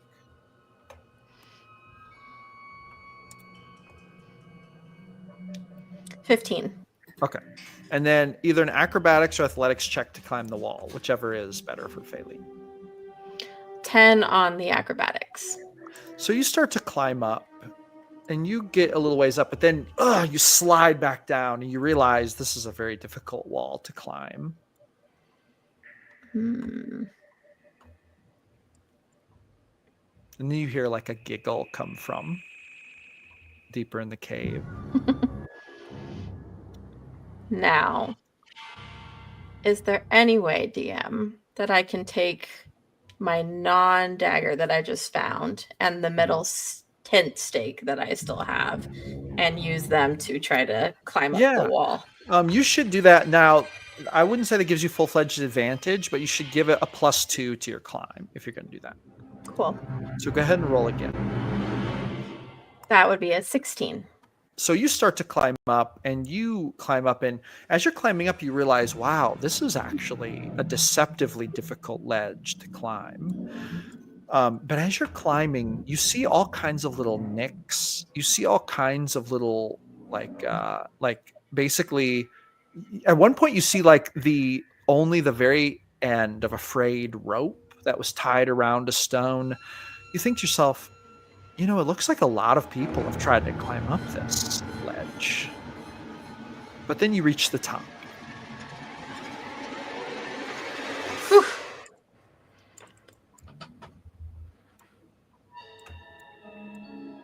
Faylene will look back over her shoulder and kind of call out one more time. She's like, I'll come back tomorrow after I sleep.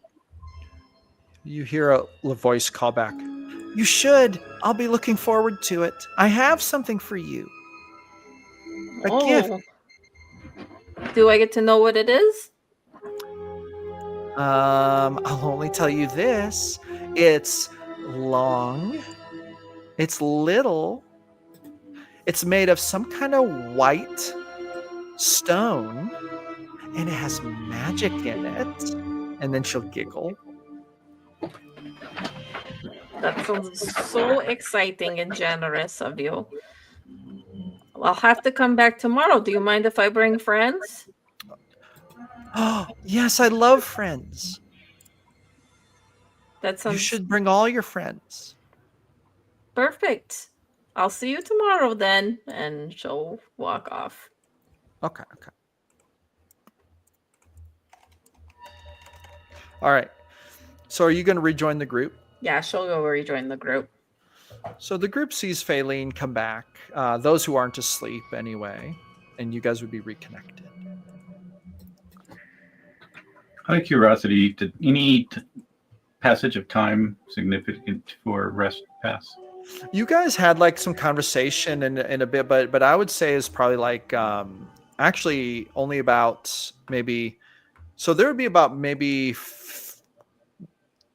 20 minutes of time that actually passed of empty time. If anyone wanted to do anything while Faylene was gone for that 20 minutes, you totally could also. Yep, just trancing.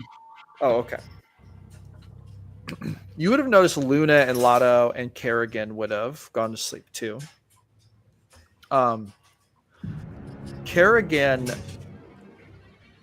would have kind of curled up and actually laid right next to Valenti. It kind of like her back against Valenti's, legs as she was trancing. Lotto is snoring at this point. It's like it just echoes through the cave like the rumbling of a creature. And then Luna is asleep over here, just like sleeping.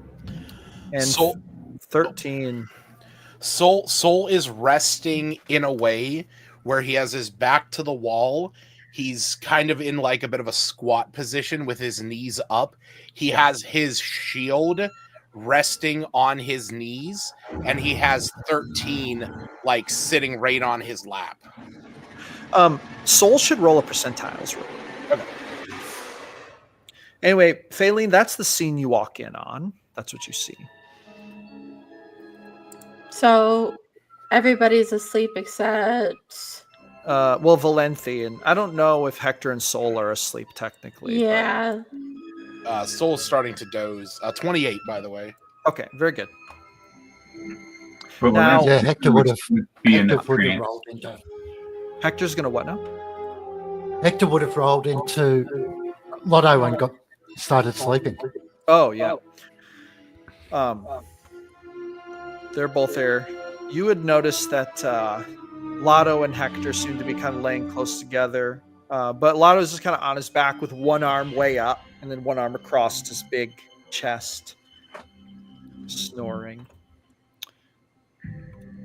Faylene would kind of mutter to herself and be like, they didn't even leave anybody on watch. What would they even do if I were not here? And then she'll sit down and start carving her staff for the next 2 hours. Okay. Now at this point, are you guys going to take a long rest? Well, Valencia will take the 4 hour or Mhm. however many hours that she does. Now, in this one, she's still aware of her surroundings and such. So, Yes. Yeah. If so- anyone had noticed, Hector would have cast that alarm spell around the area. yes, So there is a 60-foot radius. So he is quite content to have that 60 feet of warning time. So he hasn't bothered with a patrol or watch or anything. Gotcha. So you guys are, sleeping. And actually, I don't know if they would have noticed you cast it, but those who were there, I don't know if Faylene knew about it. The others would have known about it, unless you hid it from them. But yeah. No. So after, so it sounds like Faylene, you're a little bit behind Valenthy, but Faylene now, there was a question that was, what was Faylene doing for resting? She slept in her homeworld, but here she's starting to kind of like, when she tries to sleep, she has this strange difficulty going to sleep. But she realized she kind of falls into like a dreamlike state where she's kind of aware of her surroundings, but she still rests. And she's, that's kind of a thing that's going on right now. This is kind of that discrepancy between, as an elf, does she reverie or does she sleep? But what is Faylene going to do as she settles into rest? Yeah, I think she's at least intuited that Valenthy is going to be up in a few hours. And she still doesn't understand exactly what trancing means, even if that's what she's experiencing. And she probably should have talked to Valenthy about that sooner than later. So she is going to continue working on her staff, knowing that Valenthy is going to wake up sooner than the others. Okay. So does this mean that Faylene is skipping trance and sleep for the time being? For the time being, yes, she is. Okay. So so at this rate, what we do is Valenthy would have gone into her rest. 4 hours later, Valenthy would finish her rest. And Faylene, would you have gone ahead and waited that long? Yes. Okay. So 4 hours later, Valenthy, you come out of your trance fully rested. she'll open her eyes and I guess look at the entire place. Look for 13 to see him, I guess, on Soul. She would instantly see him on Soul, like Soul's resting. She would look over down at Kerrigan, and then she would stand up and look over at Faylene, and she would say, she'll walk over, say, I guess you kept watch while I was trancing. You may trance if you wish. I can finish the rest of the watch. What is that trancing? Is that why your eyes are all glowy? She looks back and she's like, what we all do. Trance. She looks over at her confused. On my mountain, we do not trance. But since I have gotten to this mountain, it has all been very, very strange. And I do not sleep. I sleep well, but not well. Well, but too well. while you guys roleplay this, I'm going to go refill my drink real quick. I'll be right back. Valenti's just going to look at Faline and say, sleep. I think I've never slept in this trance. Usually elves don't sleep. That is a foreign concept. I suppose we can force ourselves. But we don't do like the other races do. It's very strange you don't do that in your world. You only require 4 hours of trancing and we can get a full night's rest. 4 hours? You could get so much done if you only had to sleep 4 hours. And that's why we usually are very rested and get a lot done. And Valenthe will sit down next to her. Would you care to try? Yes. I would like to try if you can show me how to do it. She will sit cross-legged. Well, the way I do it is in closing my eyes, taking deep breaths. For me, it's already natural. But when we trance, our minds begin to linger into either memories or visions that we can control in a way. And we just breathe in and out and let those visions or memories that we relive through the trance. But we are still aware of our surroundings even though we are resting.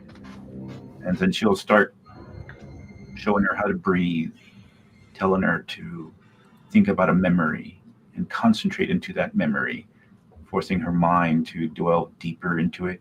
Could be a happy memory or maybe a vision.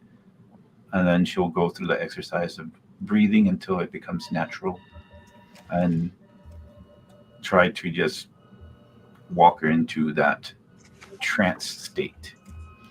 Yeah, Faline will close her eyes and she's listening, you can tell, very intently to what Valenthe is saying, and begins concentrating on memories of back home. After that, I guess whatever mechanics, see if that works or not. So, Valenthe, you should roll a wisdom check. Very simple. Just make actually, it's an 8 DC to try to achieve what Valenthe is teaching you. 22. So, once Valenthe explains this to you and you try it, it's almost like, how could I not have noticed this? You just instantly fall into this trance. And it feels so natural, but also so foreign because Faline comes from a place where this was not the reality. However, it seems to be the reality here, wherever this is. And then Faline would instantly realize, I could rest this way. And she realizes that she has an awareness of her surroundings still. Like, it's a little bit subdued, but she can still hear what's going on around her to a limited point. And she's much more aware, obviously, than the unconsciousness of sleep. And Faline has discovered reverie. She can meditate for 4 hours instead of taking a full 8-hour rest. Yeah, meditate for 4 hours instead of taking a full 8-hour rest and be fully rested. And it's almost like you get a sense that the reason that this is possible is because you feel almost like when you enter this meditative state, magic from the world itself is flowing into her. This is a very strange sensation, I would imagine. Would you say that this is strange in comparison to Faline's home world, or is that not so strange?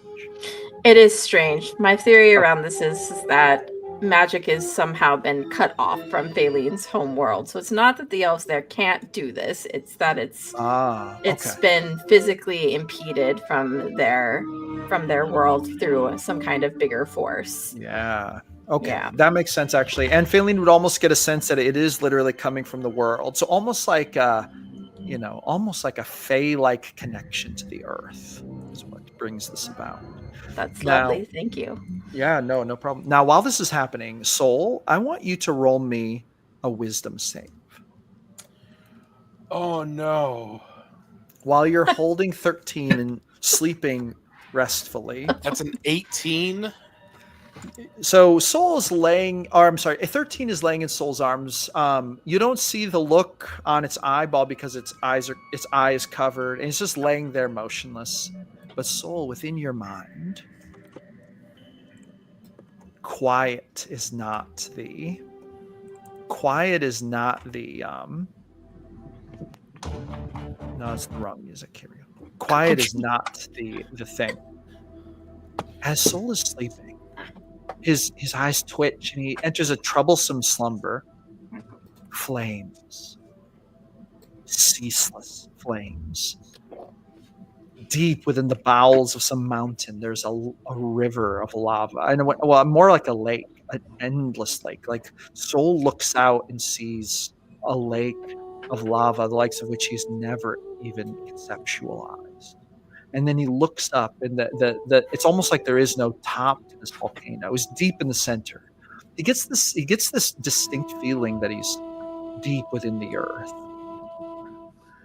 And then all around him, he sees Dragonborn of multiple different colors: blue, red, brass, black, white.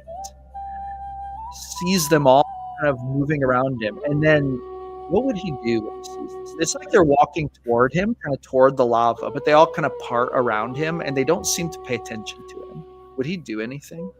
So they're walking towards the lava? Yes. And Soul is standing on a rock ledge at like the cusp of the lava. I would try to stop them from going into the lava. So how would he do it? I would say out loud, brothers, sisters, where are you going? Do not tread into the lava. And this one blue Dragonborn, the closest one to him, looks over at him, and Soul gets this very strange sense of this Dragonborn looking him in the eyes, like deep in the eyes. And then there's this fire burning from within the eyes of this blue Dragonborn, and Soul gets this thought: your soul is on fire. Why is your soul on fire? And then this blue Dragonborn says, he has commanded us. We're the chosen ones. Who is he?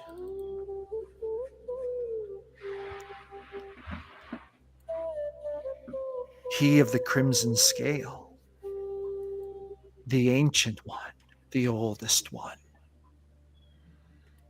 And then it would turn toward the lava, and they would all keep walking toward it. And you see them start to take steps down into it. And you see their limbs start to like melt off their bodies. No. And then they all start calling out, and they all start shouting, our Lord, like with these ecstatic, holy, like religious praises. And they're like praising some god that you don't see as they fall into the lava and literally start just melting apart.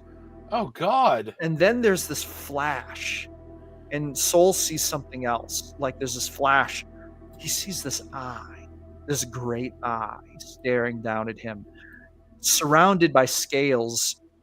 And it's like a bestial reptilian eye. And then it blinks, but it's so much bigger than Soul. And then Soul realizes this is connected to a great beast.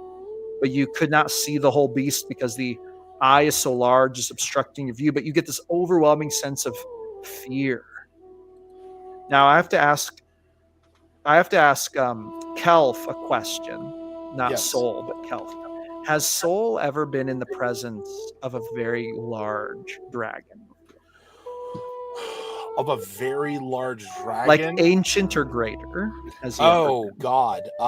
No. If I would argue that probably when he was a runt in the scale trade, there may have been a moment when he came face to face with like a wormling or a young, like I wouldn't even argue a young dragon. I don't necessarily think in his line of work they would have been going after many dragons. Maybe seeing them from afar, but like wormling would have been the only thing closest. Okay, so what is going on is Soul needs to make basically a wisdom saving throw. Another one? Yeah, another one. Okay. That's a soft 20. Oh. So here's what happens. This eye appears. It's not quite the right music. Here we go. Here's the right music.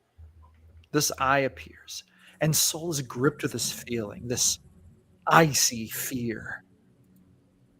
And Soul has this temptation to just fall to the ground and cover his face in just terror. Like, that's the temptation. But somehow he resists. And he stands up and he continues to look at the eye. Now, what would Soul do in this situation? And then, well, actually, I'll say this. And then the eye pulls back and he sees the maw of a great red serpent. And suddenly he realizes, oh my God, this is a dragon. And it is so much larger than any dragon I've even heard in stories. I mean, its eyeball was huge sized to Soul. And then as it pulls its head back, Soul is getting this, he's almost having trouble placing the size difference. Like, it almost seems trippy. What would Soul do in this situation? It's just a fleeting glimpse, a strange fever dream.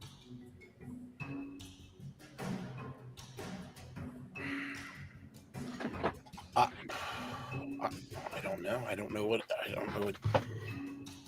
I mean, is there anything else around other than the lava and whatnot?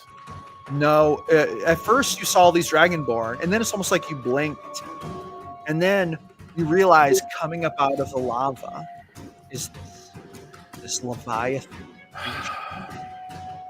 It's like it changed so abruptly. I am going to start saying a prayer to Lathander. Religion check.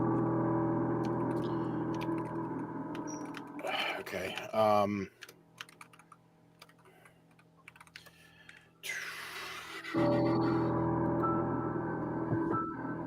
That is a nat 20, so that's a 22. So oh my God, you roll a nat 20? Oh, morning lord, bringer of dawn, I stand before this trial, weary in body but strong in purpose. Grant me the strength to rise as your light does. Now, at this point, I'm going to interrupt real quick, and you hear this roar beginning in the throat of this creature, and you see it turn towards you, and you hear, does Soul speak Draconic? He does. Yes. You hear in Draconic these words come, and you hear, I am the god of everything.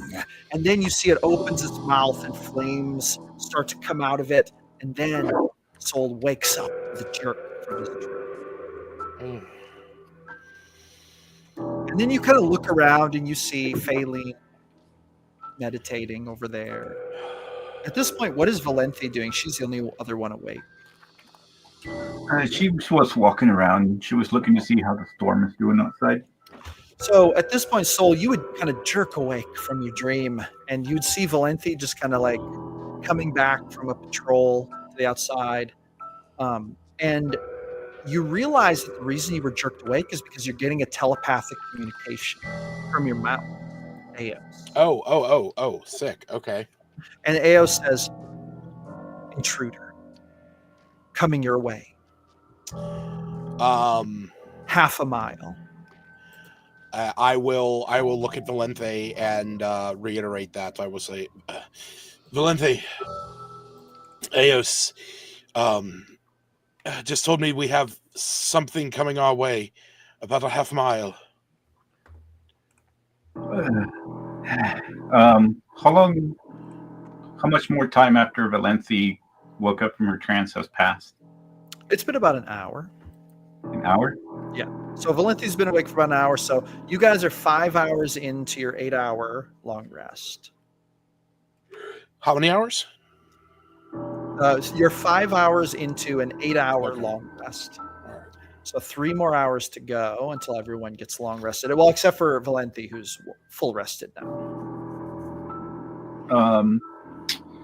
And sometimes you can go with 6. I don't know if you do that here. I know you can do 6 straight for rest. 6 of sleep and 2 of downtime. Oh, is that what? Oh, if that, okay, actually, Yeah, 2 that's downtime. true. So 1 hour then. Okay. You're 1 hour away from it. That's true. Okay. You guys had 2 hours down. Delancey will look over. This never stops. She'll look over at Faylene. I would assume that she knows that most, like how she'll look over at Soul. How rested are you? How much resources have you? So at this point, Soul, you've only had a short rest. Right. And I will I will sort of like, crack my neck a little bit, and I'll say I am not fully rested. I can call upon some minor divine spells, but I am not fully capable of producing my divinities.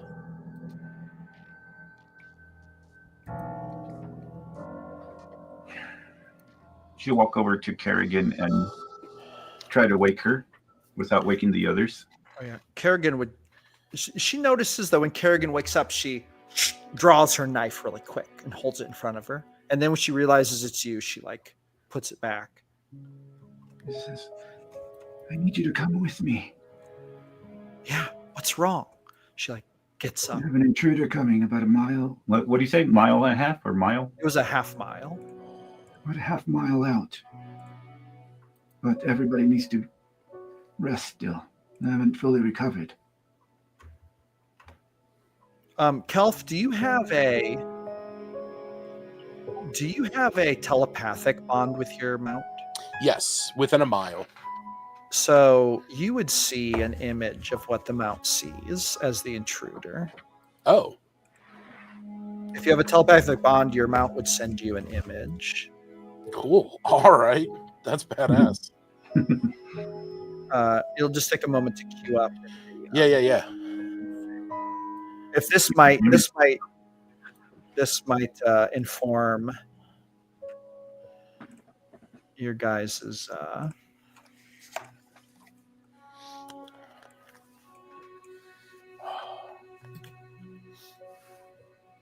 does it not let me? Interesting. Okay. I'm still getting the hang of this scenes. Okay, here we go. Oh no, actually, I can just do this.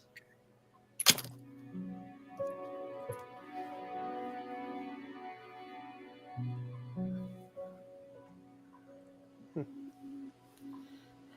All right. So now if I go props, I should be able to bring it up. All right, here we go. This is the image sent. Oh. And you see it just floating. It's actually not walking. It's actually floating above the ground about a foot directly for your location. I mean, zeroed in with perfect navigational accuracy.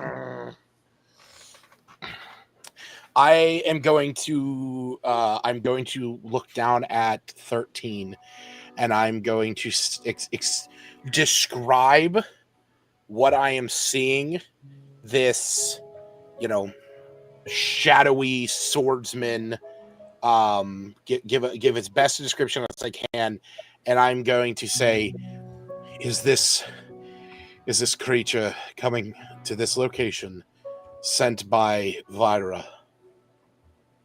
So the thing still has a thing wrapped around its eye, right? But then it would reach up with his hand, and it would. Okay, wait. Actually, it would sign to you. But if you don't speak sign language at this point, you wouldn't understand it because its tongues is worn off. right. Valanthi was interpreting this to Kerrigan what Soul was saying, and then she would interpret back to Soul. With the sign language? Yeah. Okay. It would say, I don't think so. And then it would say, probably Dr. Belkin.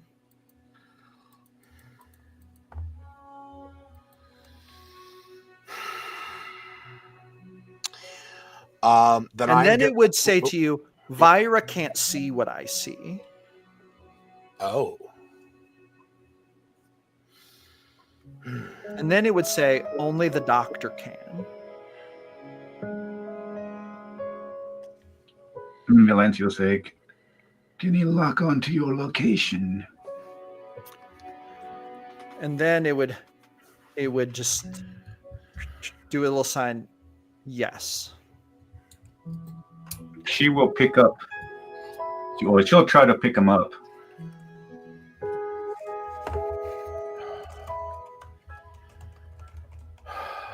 And she'll say to Soul, I can't let him come here. We don't know his power. If you wish to, I can take him with me for now, and then you can meet me at the fort.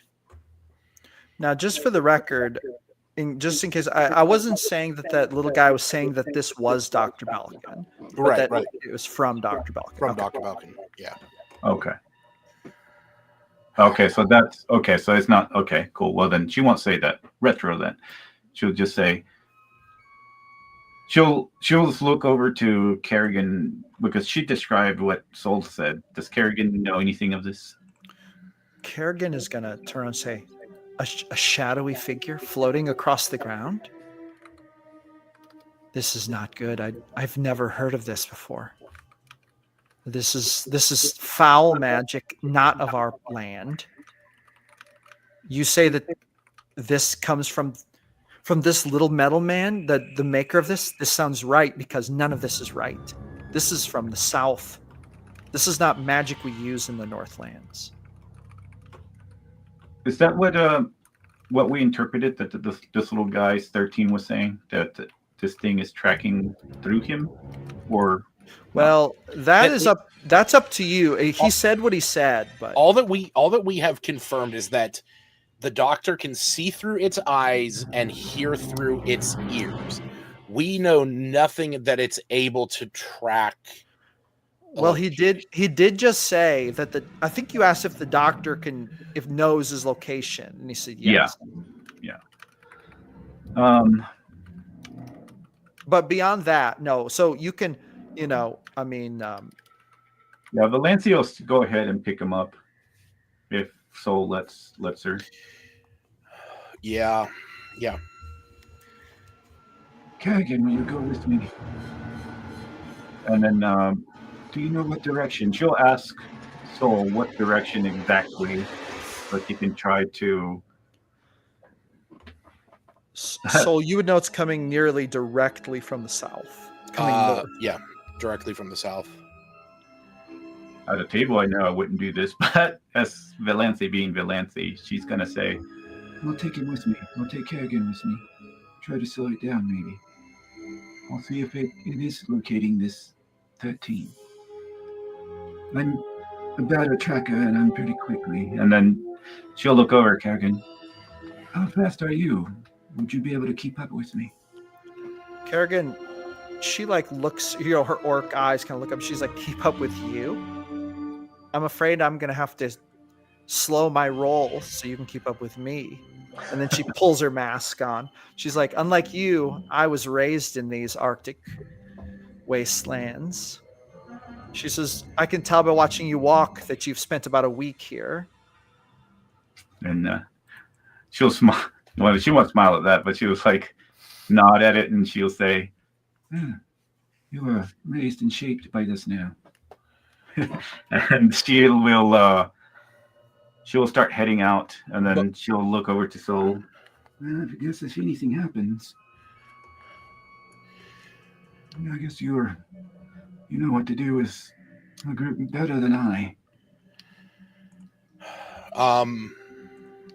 I'll nod, and before you go, I will I will ask if you can set 13 down for a moment. And she'll do it. As this is all happening, I feel like there'd be a significant possibility that the others might be awoken. And Faylene, you actually hear this going on. If you want to come out of reverie, you can. But if you do, and then you don't go back into it like almost immediately, you'll forfeit your long rest. That's kind of the balance here. But Hector, you should make a perception check. And if you can make an 11 perception check, you would hear enough to wake up if you wish. No, I did say no. she Oh, would. is Hector not? Doesn't want to. Okay. No, he doesn't want to wake up. He just the rolls Ramsey would over also then. be trying to do it in a, as she said, in a quiet way, not to disturb. Yeah. Yeah. So. I would like to walk 13 out towards the entrance of the cave. Okay. He comes with you. Figuring Valenthe and Kerrigan might follow. Obviously, they're leaving as well. But I am going to... I mentioned before that night I was preparing a ceremony. So... as we walk outside, I am going to cast the light cantrip on my shield. And then I'm going to use my Dawnbringer ability, which lets me turn any light source into pure sunlight for 1 hour. And I am going to set the shield down like right in front of 13. And then I'm going to begin reciting a prayer with the ritual components that I had prepared the night before. Lathander, bringer of first light, before me stands one not born of blood or breath, but of craft and spark, a creation given form by another's hand, but today given purpose by yours. No longer shall he be known by a number, nor bear the name of those who would use him in darkness. Today I name him in your light, a new name for a new purpose. From this moment on, let him be known as Lumen Node, child of light, node of hope, a beacon in form and aid in spirit. He shall walk beside me and my allies, not as a tool or a weapon, but one reborn beneath the rising sun.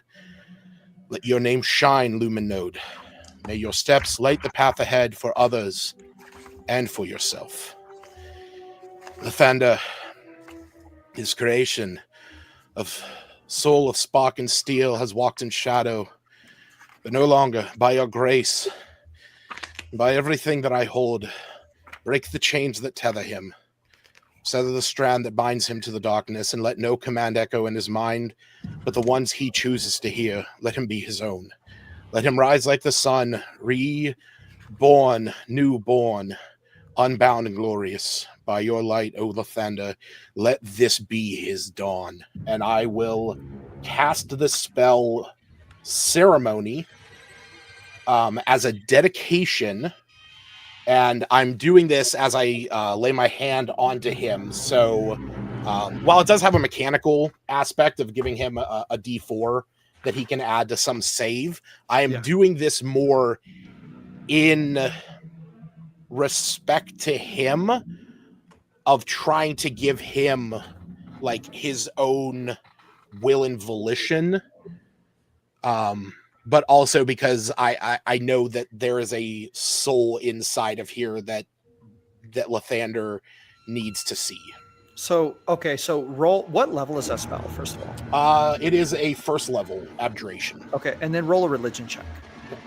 But you should roll with advantage. Cool. And you get an inspiration as well. Sweet. So that's a 15. I appreciate the inspiration. And just so that I'll put it into our private chat. This is that was just how I was spelling that in my own mind. Gotcha. Okay.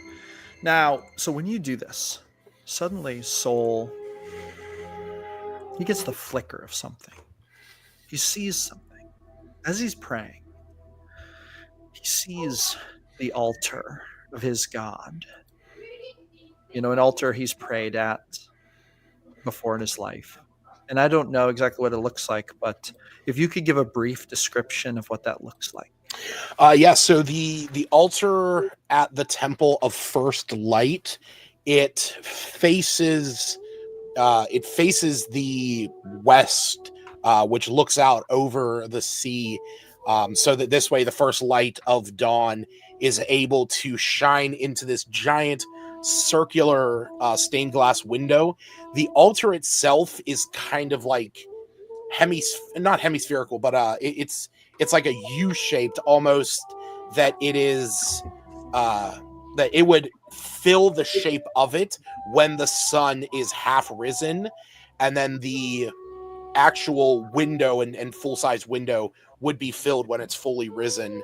But I mean, while it is like it's made of white marble and gold with like flecks of yellow throughout it. Gotcha. Okay. You see this in your vision, but then there's these flickers of something different. You see this long, tall being wreathed in a white cloak, almost like a white shroud, moving listlessly amongst the boughs, long arms, and it's just kind of Soul's mind keeps going to this, keeps flickering between these two scenes. And then once you go to cast the spell, suddenly there's this little whisper in Soul's mind. But the whisper seems very large to Soul, and it would say, it's faint. It would say, Soul, my child, you are too far away from me.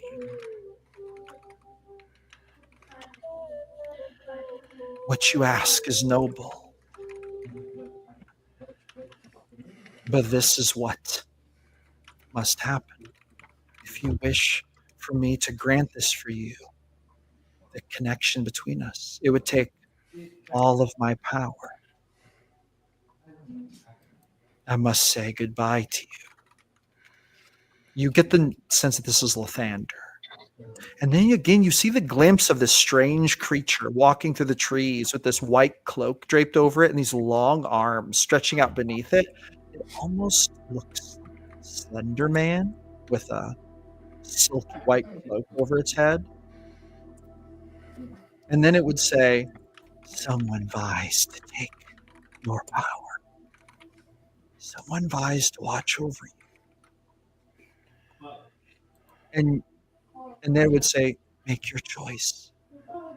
And you get the sense that Soul has a choice now of this working and it severing his connection to Lathander, or Lathander not taking the step of granting this great, powerful request, and then Lathander maintaining a connection to you. And you get the sense it's because you're in some strange world where Lathander is struggling to reach you. It's kind of the battle that Soul's facing at the moment.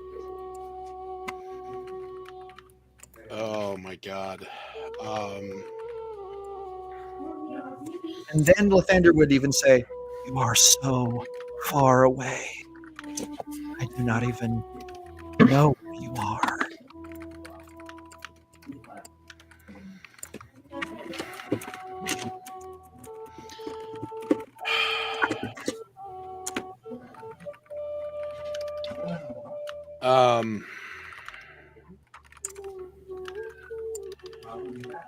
Oh my god. And as this is happening, 13 just looks up at you, its eye expressionless, standing there. I'll be right back. Yeah, go for it.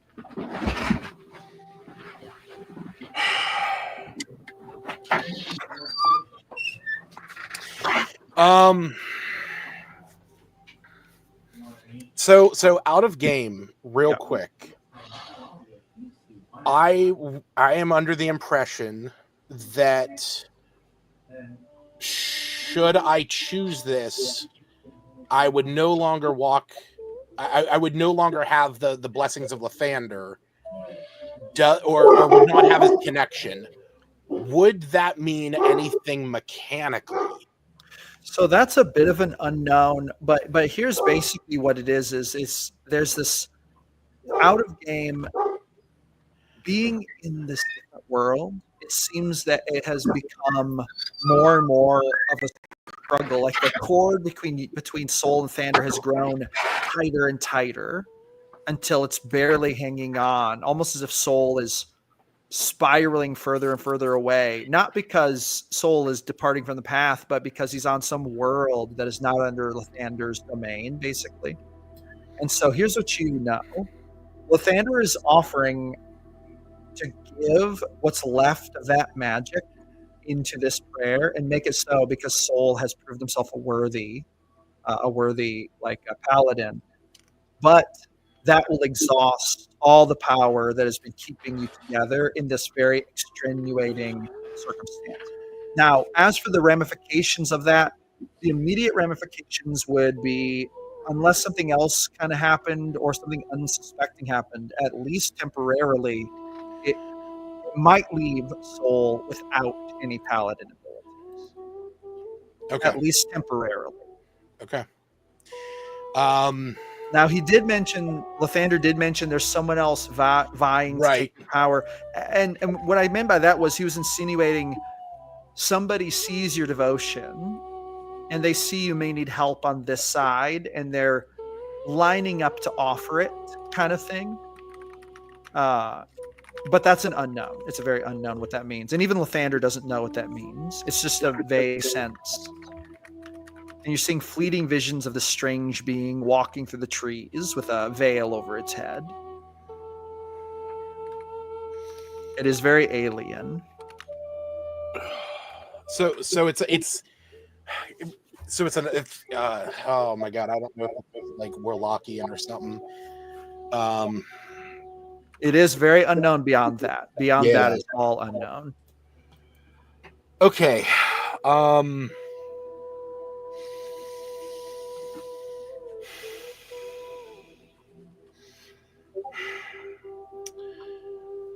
Okay. Yeah. So why don't you roll percentiles? Help you make that decision. Because I don't necessarily feel I have to. Soul will look down at Lumen Node and say, "Morning, Lord. I have walked in your light. I have felt it mend my wounds, strengthen my arms, and carry me through my darkest hours. But light that only serves me is not worthy of you. I will not wear radiance like armors while others wear chains. If I must lose your favor to gain his freedom, then let that be my offering, not in defiance, but in devotion." And I look down at Lumen Node and I say, "You are no one's tool. You are Lumen Node. You are your own dawn." And I will take the ramifications of whatever occurs. Okay. So you cast the spell and you see this bright, and Valenthi, you're here too. You see this bright ray of like sunlight come from the dark sky and shine down on him. And Soul, you recognize this, but even as you see it, you realize, oh, I see. It's just a flicker of the power that Lathander has here, and it is fast fleeting. And you see it shine upon 13, and then you see this visage of what looks like a flash of light. And then there's some sputtering of like magical sparkling. And then suddenly Lumen Node goes, ugh! Like you hear him make a strange noise and he falls on his back and his eye closes, which is the first time you've seen anything like that. And then, Soul, suddenly you feel this strange, it almost feels like half of your energy leaves your body. Suddenly your armor weighs heavy and you're nearly forced down to your knees. And in fact, if you'd like to remain standing, you must roll a strength check, a strength save to not sink down to your knees. That's a nat 20. That's a 23 strength save. So you are able to stand up, but you are, it feels hard. Sorry, I'm getting a lot of echoes here. Uh-oh, someone echoing. Yeah. Someone might be echoing. Should be okay. I'm good now. Okay. And then suddenly you see the little eye of Luminode open up. And then he just kind of stands up. And then he like looks down at his hands. And then he like looks up at you. And you see a single tear running down Soul's face. And then Luminode would take a couple steps forward and wrap his little metal arms around Soul's waist. And then he would go. He makes these little mechanical noises that Soul actually doesn't understand, but they almost seem to convey an emotion. And he just holds on to Soul very tightly. And now, Valenthy, you've witnessed all this, right here. What are you going to do? Valenthy is just standing there watching this take place and just looking at Soul, kind of having an understanding of what just happened to. Yeah. Luminode.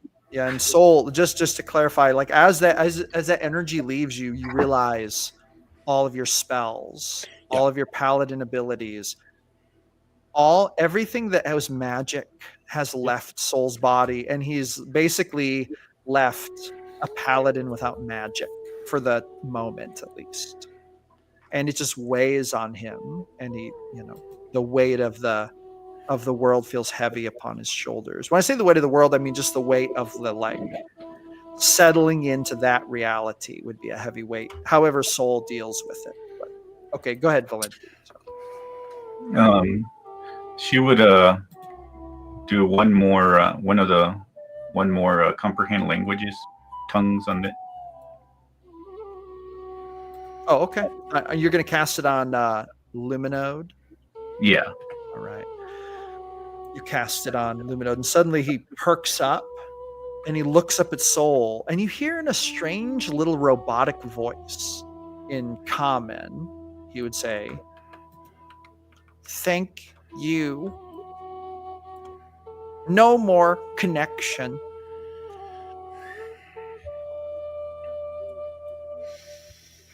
And I smile, and I take the lantern that I had dedicated to Lathander, and I give it to him.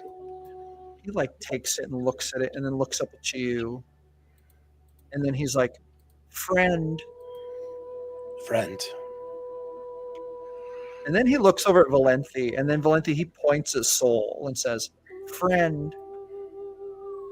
And Valenthy will nod and says, well, if the connection is cut, you should stay here with Soul and watch over him. I was just simply taking you because I figured you might have been leading us not of your own will. It's going to kind of nod and then look up at Soul. And then would reach out a hand as if to offer you its hand. I take it. So he just takes your hand. It seems ready to follow you wherever you're gonna go, basically. Did Kerrigan follow? Yeah, Kerrigan. Oh yeah, she's out there. I didn't move her token, but she's out there. I don't fully understand everything that happened, but you seem a little bit more. Kerrigan is actually going to say something interesting. When you say that, she's going to quickly fall onto the ground on her knees, kind of over here, kind of by Soul a little bit, but not facing Soul, away from Soul. And then she would say,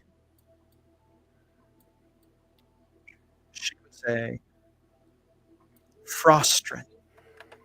There's a presence of Frostrin here.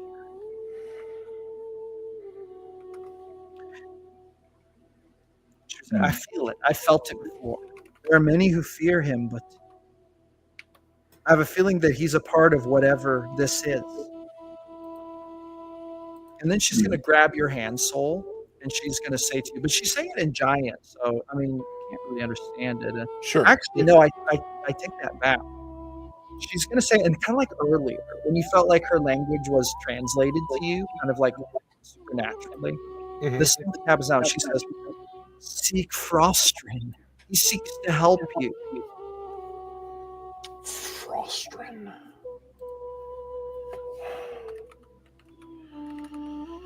Oh, nod. And then she's like, I felt him before. And then she like claps a hand on her chest and she's like, don't be afraid. Many are, but he is good. Thank you.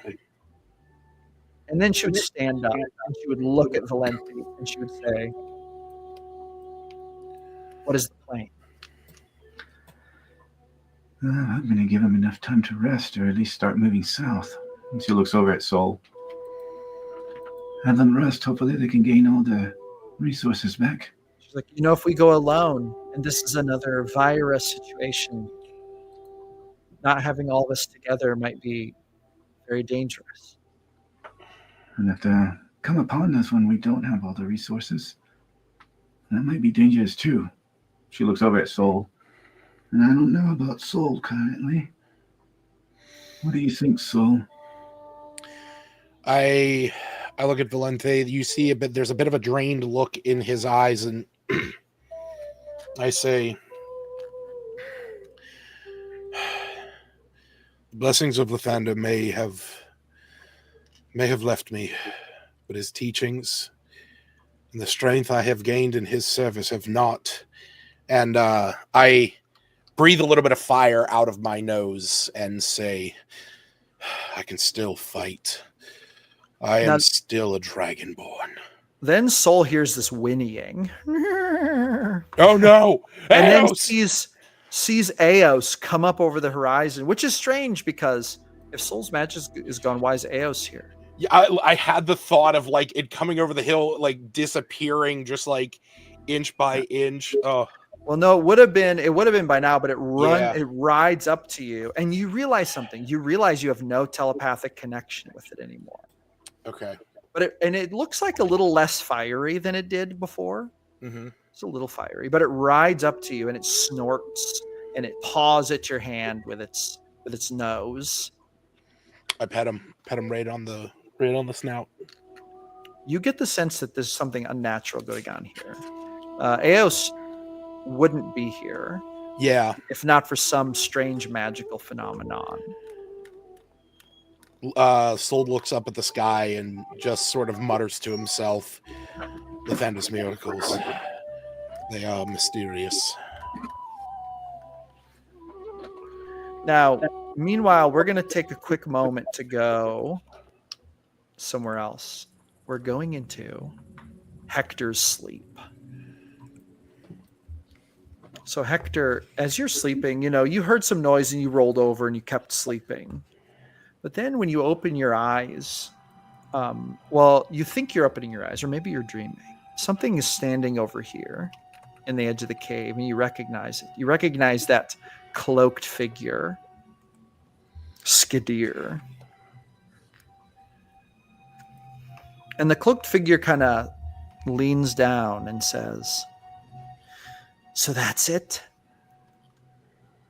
You're going to let them go face this on their own?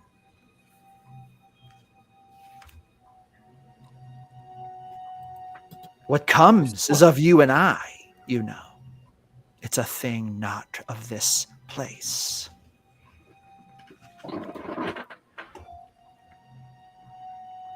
Hector's still asleep. Yeah. For sure. But mentally, he's still asleep as well. He's pretty worn out physically from all the traveling in the snow and everything like that. And he'll say back to Skidir, Look, mate, I'm pretty tired. If you got nothing to really help me with, I'd appreciate just let me sleep for the rest of the night. That would be fantastic.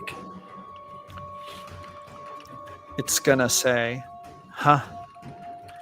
Well, it's not really any skin off my back. And then it kind of stands up again. Although,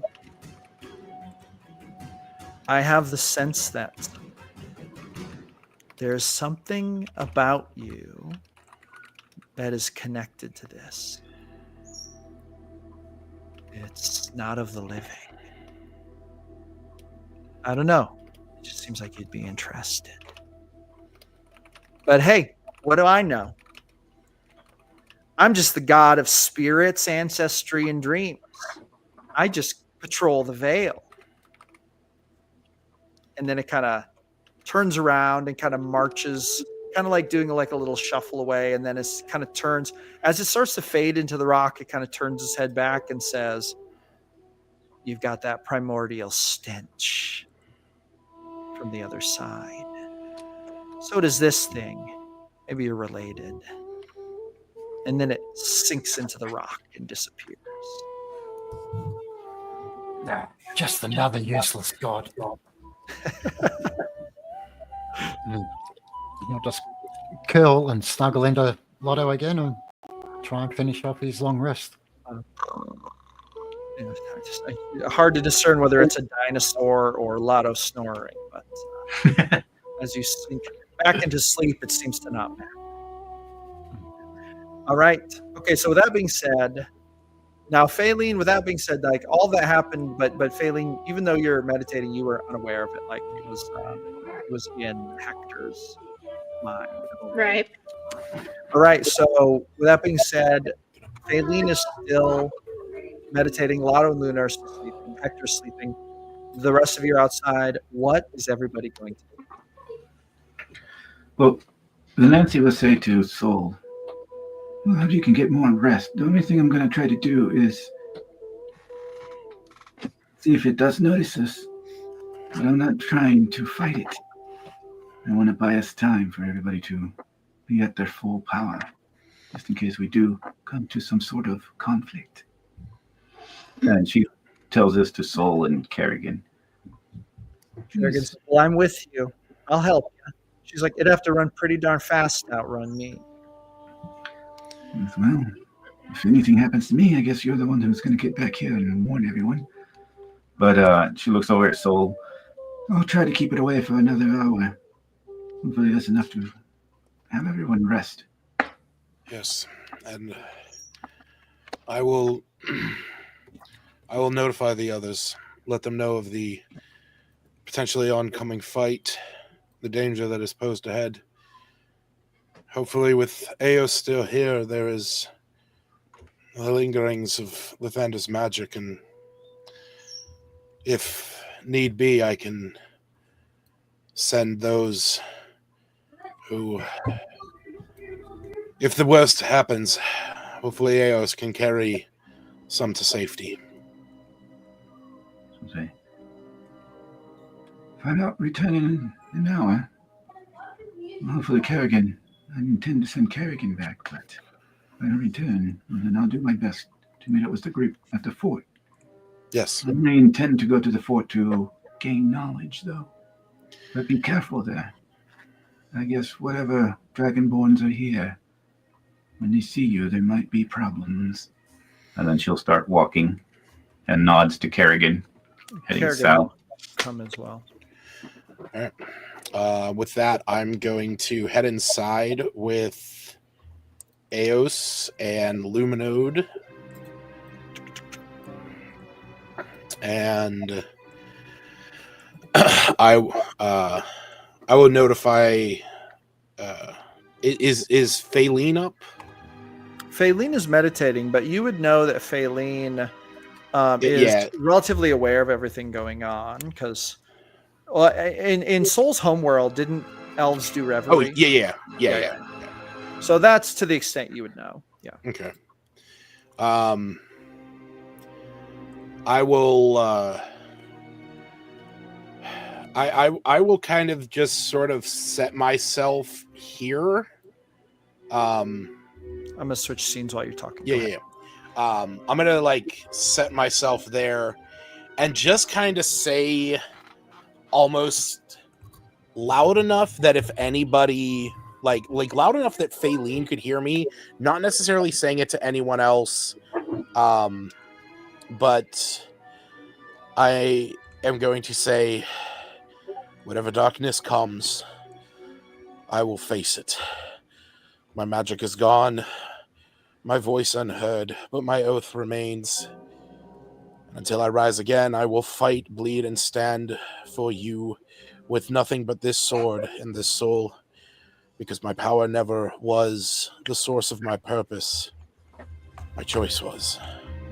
And I will have Eos next to me and have Luminode just kind of off to the side, because I want them to get the rest of their sleep, because they're going to need to be full up in order to face whatever is coming. You see that Luminode, even though you put Luminode over there to sleep, it just sits and then just looks at you and just stares at you with an unblinking gaze. Nice. Eos does lay down, though. Okay. And start to sleep. Yep. And I will just take a sentinel stance. And you get the sense that when Eos lays down to sleep, it like looks over at you with a strange look, like, what is this that I feel? Tiredness? And then oh my God, he's a real horse. It lays down and rests. Now, meanwhile, we're gonna flip to Kerrigan and Valenti on the road south. As you guys are walking, there's one little conversation that happens. Kerrigan is going fast. Like, she moves quick on the frost. In fact, you've realized that she's seemed to have gained the ability to kind of run on top of the snow. And it does seem like she has to, like, Valenti's pretty quick, but it does almost feel like Valenti certainly doesn't outpace Kerrigan to any degree. But as they're running, Kerrigan kind of says, hey, I have a question for you. I noticed you talking to Luna earlier, and I noticed you like put your hand on her shoulder. And I'm just wondering, like, are there feelings between you and her? You seem to take a great interest in her, and well, then she kind of trails off as you guys are running. And she looks at you, and she looks at her with a raised eyebrow. Feelings? No, she's part of the group. And people turned against her. I was simply telling her. I could read that she was feeling horrible. We all fail. Failure shouldn't be something that we define and let take over us. Yeah, but and then, Kerrigan is kind of running along with you, and she would just kind of stop for a minute. She's like, yeah, but like, I mean, I kissed you and then you touched her. And she just like looks at you, and you see this look in her eyes of jealousy. And she looks, Melanthia looks and says, I've never had feelings for anyone, and what you said, what you did, I haven't had that before. I don't know what I feel, but I know that I don't feel it for her. You see her eyebrows kind of go up, and she's like, really? Yes, like I said, I've been alone for 70 years. I've never experienced anything like this. And I don't know if it's something that's happening because of the gods, or I still want to know who I am to you, and maybe to myself, but I can assure you, And she looks over. Don't you have a responsibility to your village? You're trying to protect your people. Well, yes, of course. And says, well, that's what I'm trying to do with that group. They haven't shown very much in the way of working together, of course, but I think that's because we're strangers. Oh. We're learning to become a group. Roll a persuasion check as you say this. And then, so as you're saying this, she kind of like looks at you, and you see this look in her eyes that's kind of like very emotionally vulnerable kind of look. And you're not quite sure which way it's going to go. It depends on your persuasion check. Oh, I've been rolling. Let's see what it does. Oh, God, 11. Oh, okay. That's not so bad. Okay, so she's like, she kind of stops for a minute and takes Valenthi's hand in her hands. And she's like, listen, I feel like this. And then she takes a deep breath like she's about to say something. But then suddenly, you guys hear this sound. It sounds like a whooshing moan come from just south of where you are.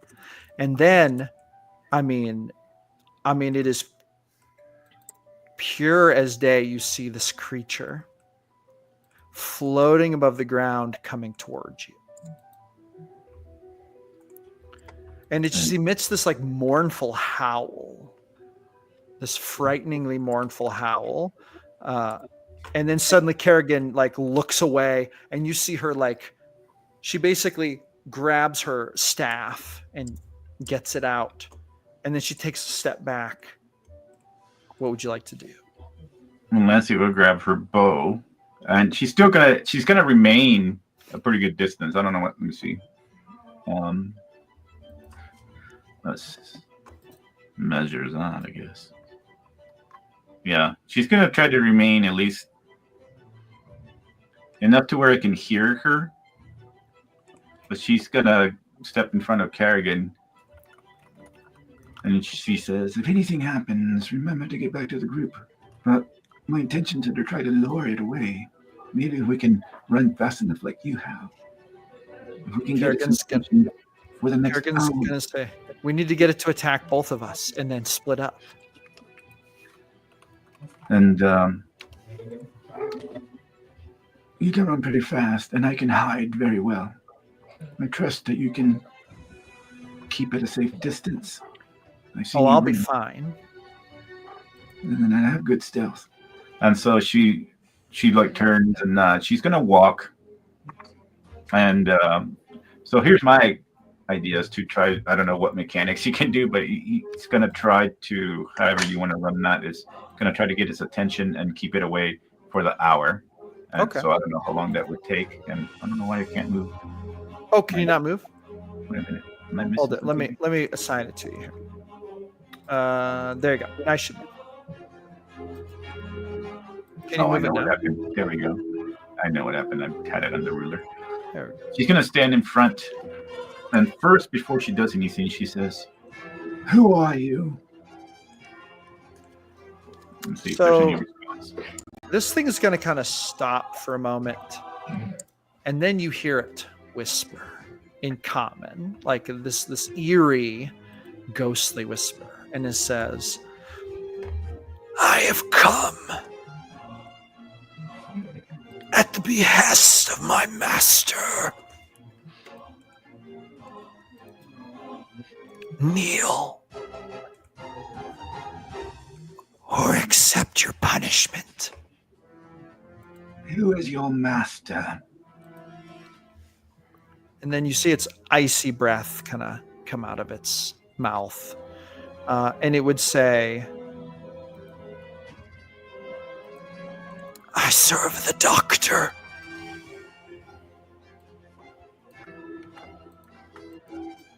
She'll look over at. She'll step back. She'll look over at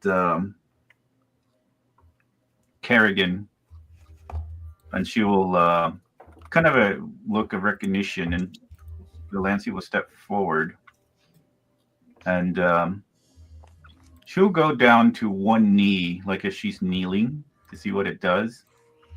So it She's suddenly gonna wait for a floats. response before. Well, she's moving forward. Well, Oh yeah, it's moving forward very fast, like it's floating above the ground. She'll look over at Kerrigan to move back, Kerrigan's gonna move back. but Valanthi will remain kneeling there. It would come right up to her. Okay. And then it would pull out this ghostly blade. And as Kerrigan is, or not Kerrigan, as Valenti's looking at it, she gets the sense that this is a ghostly, like it's like not quite translucent, but it's like it has this ghostly aura around it. And she gets the sense that it is actually you should roll whichever is better, a history or an arcana check. Guess they're both both the same. So let's see. Come on, dice. 17. She gets the sense that this is some kind of conjured being from another place. It just has this look about it, like it's a conjured magical being. But then it comes up and then it draws this long spectral blade and then it holds it, like it lowers it to Valenti's shoulder. Would Valenti let this happen? She's curious. She wants to gain knowledge, but at the same time, I don't want it to do something to my freaking mind. Well, the blade has not touched your shoulder yet, but it is coming down as if it intends to touch your shoulder with the blade, which Valenti would know would be kind of a bit of she would be allowing some vulnerability, perhaps to spells or abilities and that kind of thing. I'm going to look over at Kerrigan if I can give a signal to be ready to run. Kerrigan just like nods. She has her mask on. She has her staff out. Her hawk is perched on her shoulder. Oh, interesting. She's kind of curious. The hawk screeches a warning.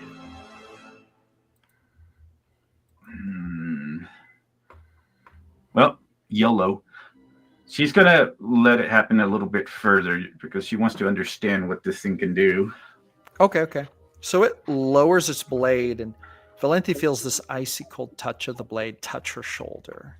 And when it does, she sees this vision. She sees fire. And she sees what seems like a lake of lava. And then it would whisper to her, "Servant!" And then Valenti needs to make a wisdom saving throw, DC 15. God. I knew it. All right. And this is a very important roll.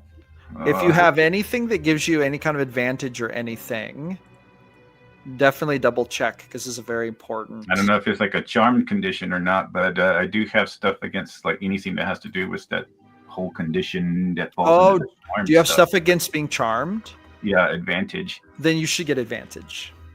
Okay. Oh god, it better not be charmed here. Oh, so scary. 1, 2, 3.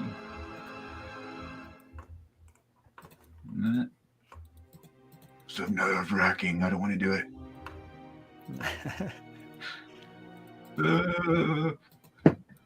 Morse will be with me. Oh god.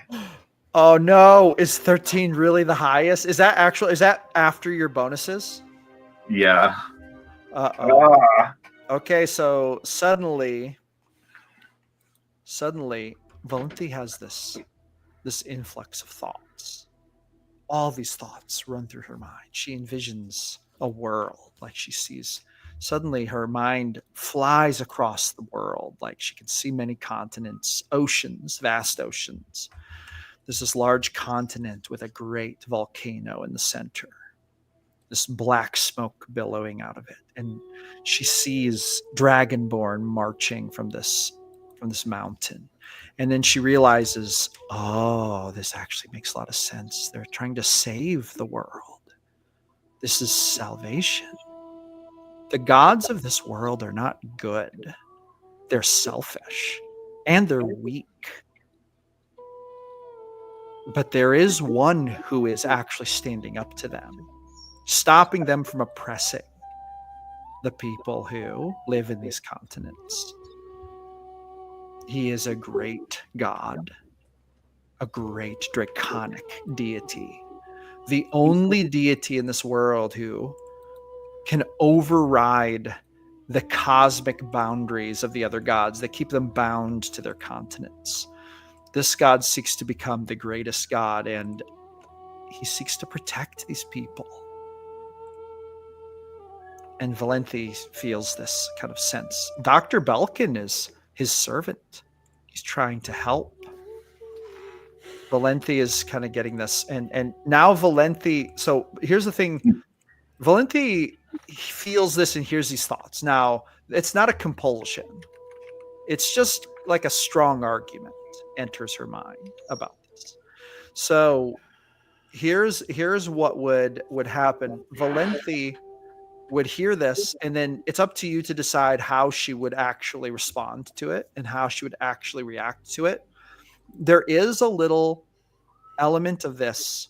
There's like a blessing hovering that she could choose to accept, or she could choose to kind of reject it. It's not a compulsion by any stretch of the imagination, but she has a feeling that if she accepted it, not only would she be safe, but she would be under the watchful eye of the true God of this world, like the one who's actually vying for liberty and freedom, the one who wants to undo the old ways that have oppressed this world from the very beginning, since the faulty founding of this broken world that has been under the thumb of these weakened gods for millennia. Does she get any sense that she would have to drop her link or her faith with Morthil? She does get the sense that if she accepted this blessing, it would be accepting the worship of this god. And yes, it would be a voluntary transfer of her worship from Morthil to this new deity that she's just encountering. But if she rejects the blessing, it's not like you're aware of any obvious, like repercussion. It's just, you're missing out on this. You get the sense that there are probably like some very strong magical benefits that come with this blessing. She would never, she's very close to Morthil. She would never accept anything other than Morthil. She's pretty close with him and stuff. So that's in itself also is that she... Is this showing any kind of death, any kind of killings and stuff in this vision? In the vision, it all looks like visions of the Dragonborn trying to liberate a world oppressed by other gods. And in there, is there like villages being destroyed or like any kind of killings? She doesn't see anything like that. She just sees there's this like vision like of these Dragonborn armies marching out from this volcano. And when I say volcano, I mean it's like this massive volcano, and they're like at the base of it marching out. Okay. And then you see these other continents, and they almost look enshrouded by a darkness that these Dragonborn are marching against.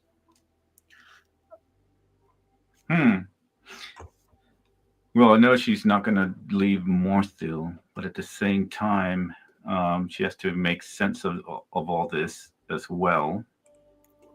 But she also understands that Vyra gave that definite thing to kill.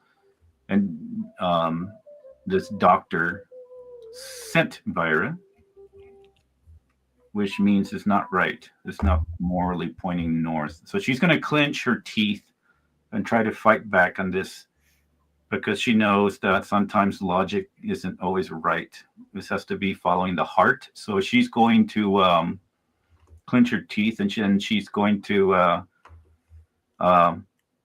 spit at the ground, and with that she's going to And she's going to raise her bow, getting ready to shoot and try to make a run for it. But she's going to do a bonus. I'm just saying what's going to happen. I don't know how this happens. With if you want to continue this, we'll go back to everybody else. But anyway, she's going to do a bonus cast of Zephyr Strike, which makes me move like the wind. I gain 30 extra movement speed.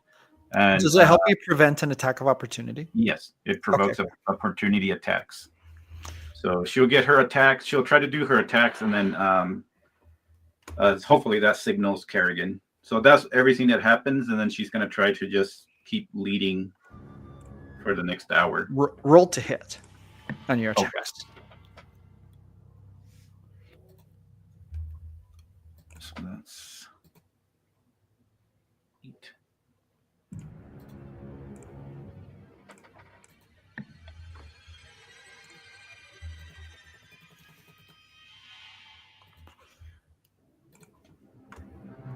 Oh my God. Oh, was that a fumble? Yeah. Would that have come before she ran away? No, she would cast her bonus first. Okay. So go ahead and show where her movement is taking her. Well, she knows that everybody else is back south, so she's going to try to go this direction. Hopefully, Kerrigan goes a different as she breaks away, she sees this thing swing at her with its sword, and it's just, the blade just swings with the force of, just an incredible force. She hears the wind whistle past her ear, but unfortunately for the creature, she was too quick and she evaded it. But she thinks to herself, oh my God, what if that had hit me? Like that was like an unhuman amount of force that it just swung its blade with. And then it screeches. And then as she's running, she hears this, and Kerrigan's bolo tries to wrap up the creature. You see the bolo hit the creature, and then with this with a shrug, the bolo just snaps into a bunch of pieces, and then it starts pursuing you through the woods. And you hear Kerrigan crash through the brush going the opposite way. And that's where you're at right at the moment. Like you're kind of running, like there's weeds, branches hitting you in the face, and behind you, you hear this thing like whooshing through the air, flying after you. So the other thing that she would do is just use another bonus to cast Hunter's Mark on it. Oh, okay. And then she would, she's not going to use Pass Without Trace yet, unless it gets really close, but she's going to use Hunter's Mark to try to keep a sense of where it is. But for the next minute, she can dash. So that's 60 plus 60. So she can dash 120 feet. So she's basically going to just try to outrun it going, it looks like east. She doesn't want to outrun it to where it loses interest. So every now and then she might throw another arrow to keep it heading her way. Okay. But that's what she's going to try to do is for the next hour, and maybe try to lead it and run for that hour. So she's going to save her spell that gives her the double movement for a minute. When she gets into, if it tries to get too close, she'll cast it. Gotcha. And I think she can do that quite a few times. So interesting thing, she's running, and this is a very bleak moment. Like you're running through the cold, the dark, through the trees. This thing is obviously coming after you. Sometimes it gets a little closer. Sometimes you gain some room on it. At one point, you hear the screech, and you hear the trees rustle, and a hawk flies down and hits it in the face, or tries to, and you hear it kind of like do this ghastly moan, and it like swings at the hawk and misses it. You kind of vaguely become aware that there seems to be something running alongside you at points, and then you hear like this snapping of brush, and you hear the thing like veer off quickly in another direction, and then it kind of comes back to following you. You get the sense that Kerrigan is trying to basically kind of keep pace and kind of use her hawk to like keep it busy. But you guys are running, but you realize, man, this thing is hot on my tail. Now here's a question: an hour from now, are you trying to end up back at the cave? Or where do you plan to be in an hour? If I do an hour, and I think I can count it just right, then I'm gonna start heading to the base.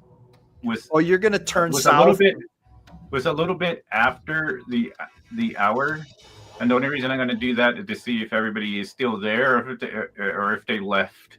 So that's what I'm trying to do. I'm trying to check it out.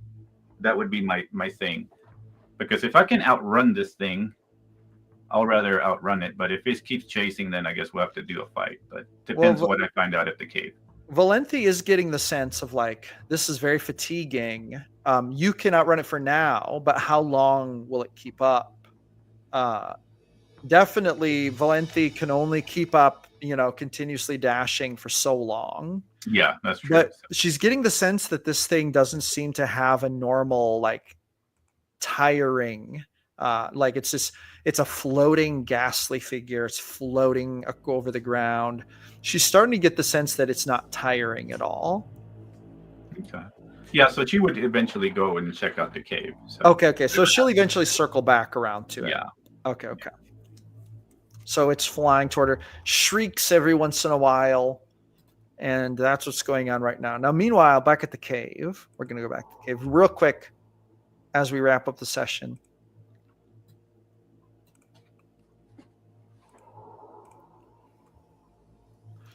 Back at the cave, we're going to go ahead and skip forward to when everyone's finishing their long rests.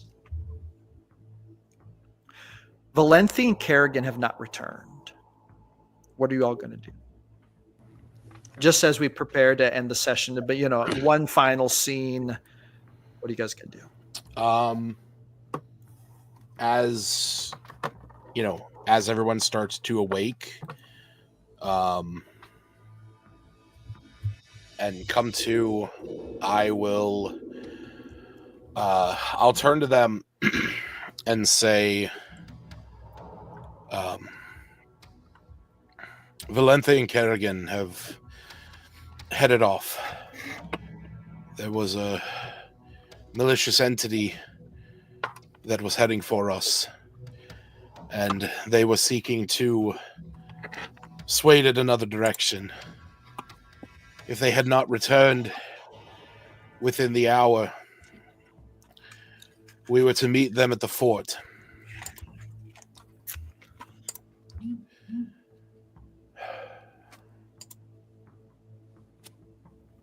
Now, Soul, no sooner does this come out of, Soul's mouth than you guys all hear this ghastly shriek in the distance. Coming from outside the cave, quite a distance away.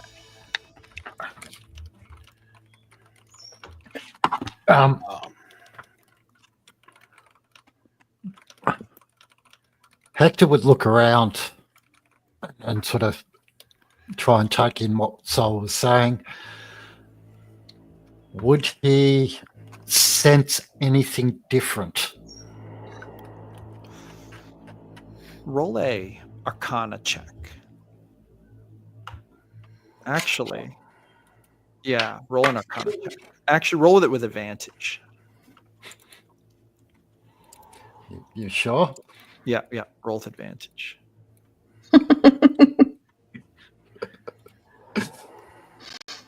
All right. Oh, nice. so when Hector's looking around, the one thing he notices is that the device, the magical reader in his pack, is buzzing to an incredibly high frequency. Is that the spiky one? That gives him Yeah, the one where he can measure numbers? the convergence spikes. Yep. So you check that out and see what number it's up to. So he takes it out, and it's reading at 2.9. Uh-oh. And if you Bobby, wake up! Bobby, wake up! Ugh, what's Something's going gonna on? happen. He wakes Something's up. gonna happen. What is it? He sits up really quick. Now, as you're up here doing this, are you pulling out the device? Yeah. You would very quickly realize as you're moving around that it seems to be going off the charts when you point it when you point it kind of southward. But when you turn toward Lotto, the readings kind of die down a bit, down to like a 1.9, which is quite strong still, but not near as strong.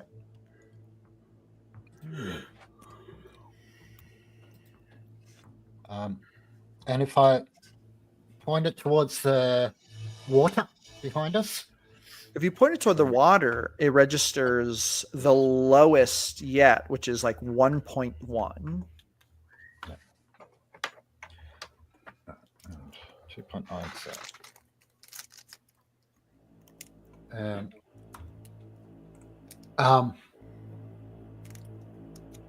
you'd also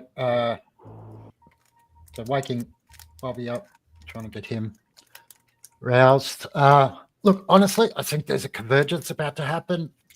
These numbers only appear when the convergences happen. You'd look around at the group to see if Luna's eyes are changing. And so you looked at Luna, and are you still standing right there on the map? Yeah, I haven't moved. If you Hector look will at, move very little. if you turn toward Luna and you're pointing the device at her, it jumps up to 2.9 again. But you look in her eyes and she kind of looks at you surprised, but you don't see anything in her eyes. Her eyes are not glowing. And if you look up, you see no aurora or anything like that. But when you're pointing the device toward her right now, it's reading just like off the charts.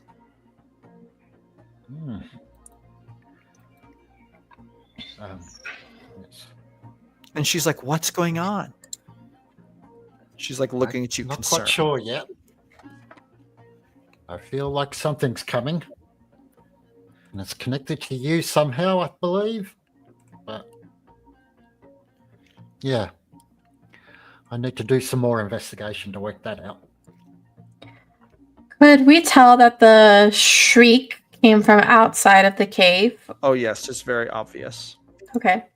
I think while Hector is doing this, because she doesn't understand anything that's going on with that, she would get up from where she was, kind of walk this way, her eyes very much attuned towards the entrance of the cave. But then she would stop right before Soul and Luminode. Luminode? Yeah, Luminode.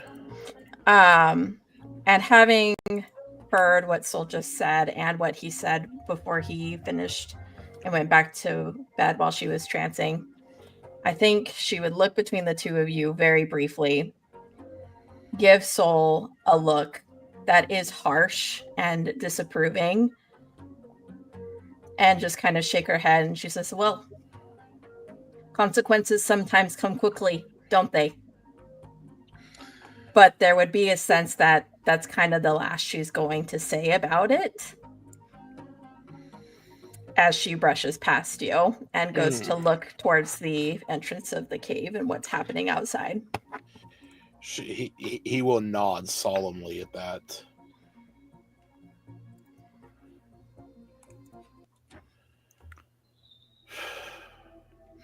The little Luminode walks over to you, Soul, and looks up at you, and then would point after Faylene, and then would look up at you, and he would mutter some strange mechanical sounds, like zzz, zzz, zzz, zzz. Oh. But you're unable to. Well, actually, what languages do you speak? Draconic and Dwarvish. Okay, so you do not understand the whatever it is. Just real quick, Hector, what languages do you speak? Because you're right there. Common and Umbral. Oh, okay. No, neither You of won't you understand anything. Okay. Neither of you understand. But Hector, you do realize something quickly. Suddenly your numbers jump down to like 2.1. Even though you're pointing the device right at Luna, they just jump down really quickly.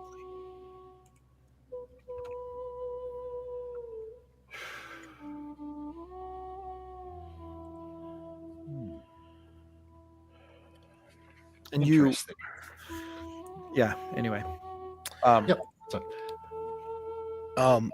I do want to as I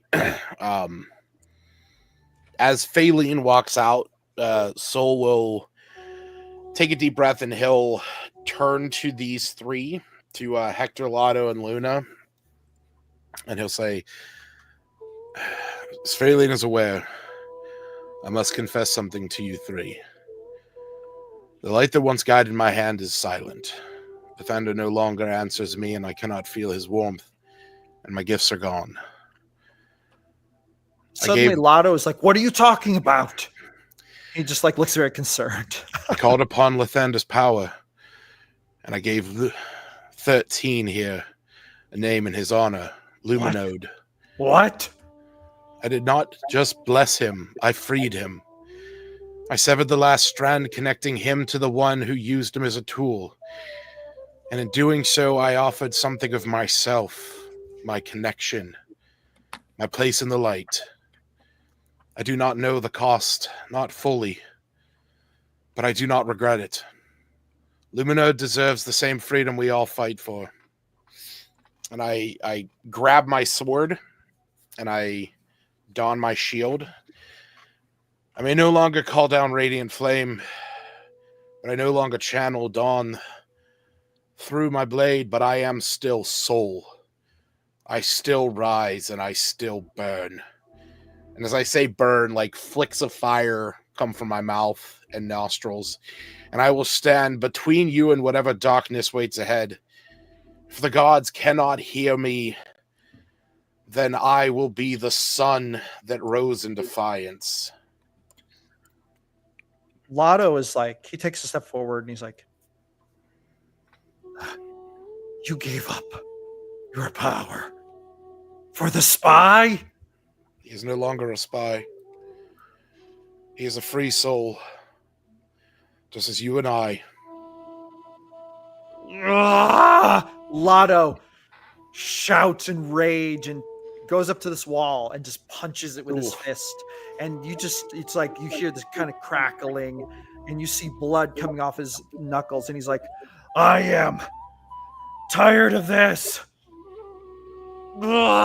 He just like roars and he turns to walk away, obviously very frustrated. But Luna, you see that she is looking at you. You see a little tear come down her face, and she walks up to you, and then she kind of grabs your armor, and she was like, "You are Soul."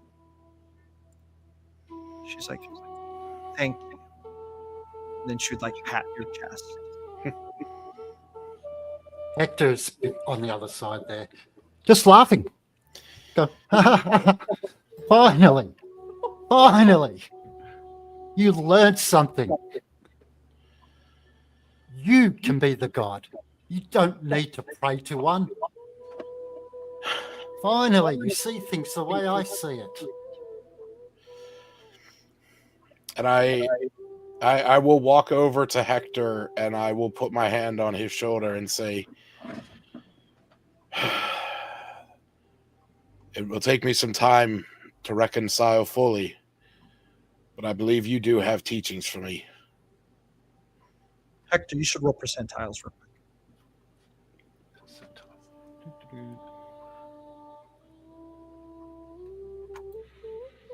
Oh, not bad. 79. So, Soul, while you're saying this, suddenly you see that Hector has a shadow being cast upon the floor. But you see that shadow kind of grow. And it grows larger and larger. And you kind of become aware of another presence. And then this faint whisper reaches your ears. And it says, it's actually, I shouldn't even say what it says because you don't register it as words. You just register it as a concept that kind of lands on your brain. Hector is right. You should seek to fill that gap with his knowledge of what is true power. Those are kind of the concepts that land on your brain. But whenever you say this, like a darkness settles upon Soul's mind, Soul has a feeling that he just received some kind of communication from something very, very dark, but also something that did not feel evil. But then something happens that, and the session's about over. Suddenly, the water in that warm pool ripples, and then there's a little splash, and someone stands up out of it. Oh no. You see a green, translucent female figure stand up out of the water rippling down her beautiful fey-like body, and she just stands there looking at all of you. And then she says, in Elven, "Did I hear someone was coming after you? You should lure him in here. I'll help you stop him." And that is where we are going to end. Shit! And just so you know, that little figure looks like this. Yeah, I presumed it was the one that Faylene was talking to. Yeah, It's Tika. Tika. Tika wants to help you. Oh, Tika, you could have come up here the whole time. Tika likes to play games. Anyway, so that is where we're going to do for the session. Thank you, players, for an awesome game. Thank you, everyone, for watching who watched. Big shout out to our gold level Ko-Fi supporters, especially Craig. Craig, thank you so much for supporting the channel and everything you do for the channel. We'll be here next Tuesday with episode 10. Will the group decide to stay in the cave? Will Valenti and Kerrigan escape the clutches of this creature that's chasing them? Will the group be able to stand up against the alleged powers of Dr. Belkin, or will they succumb? We will find out in the next session. Oh yeah. All right. Everyone have a good night. Catch you on the next one.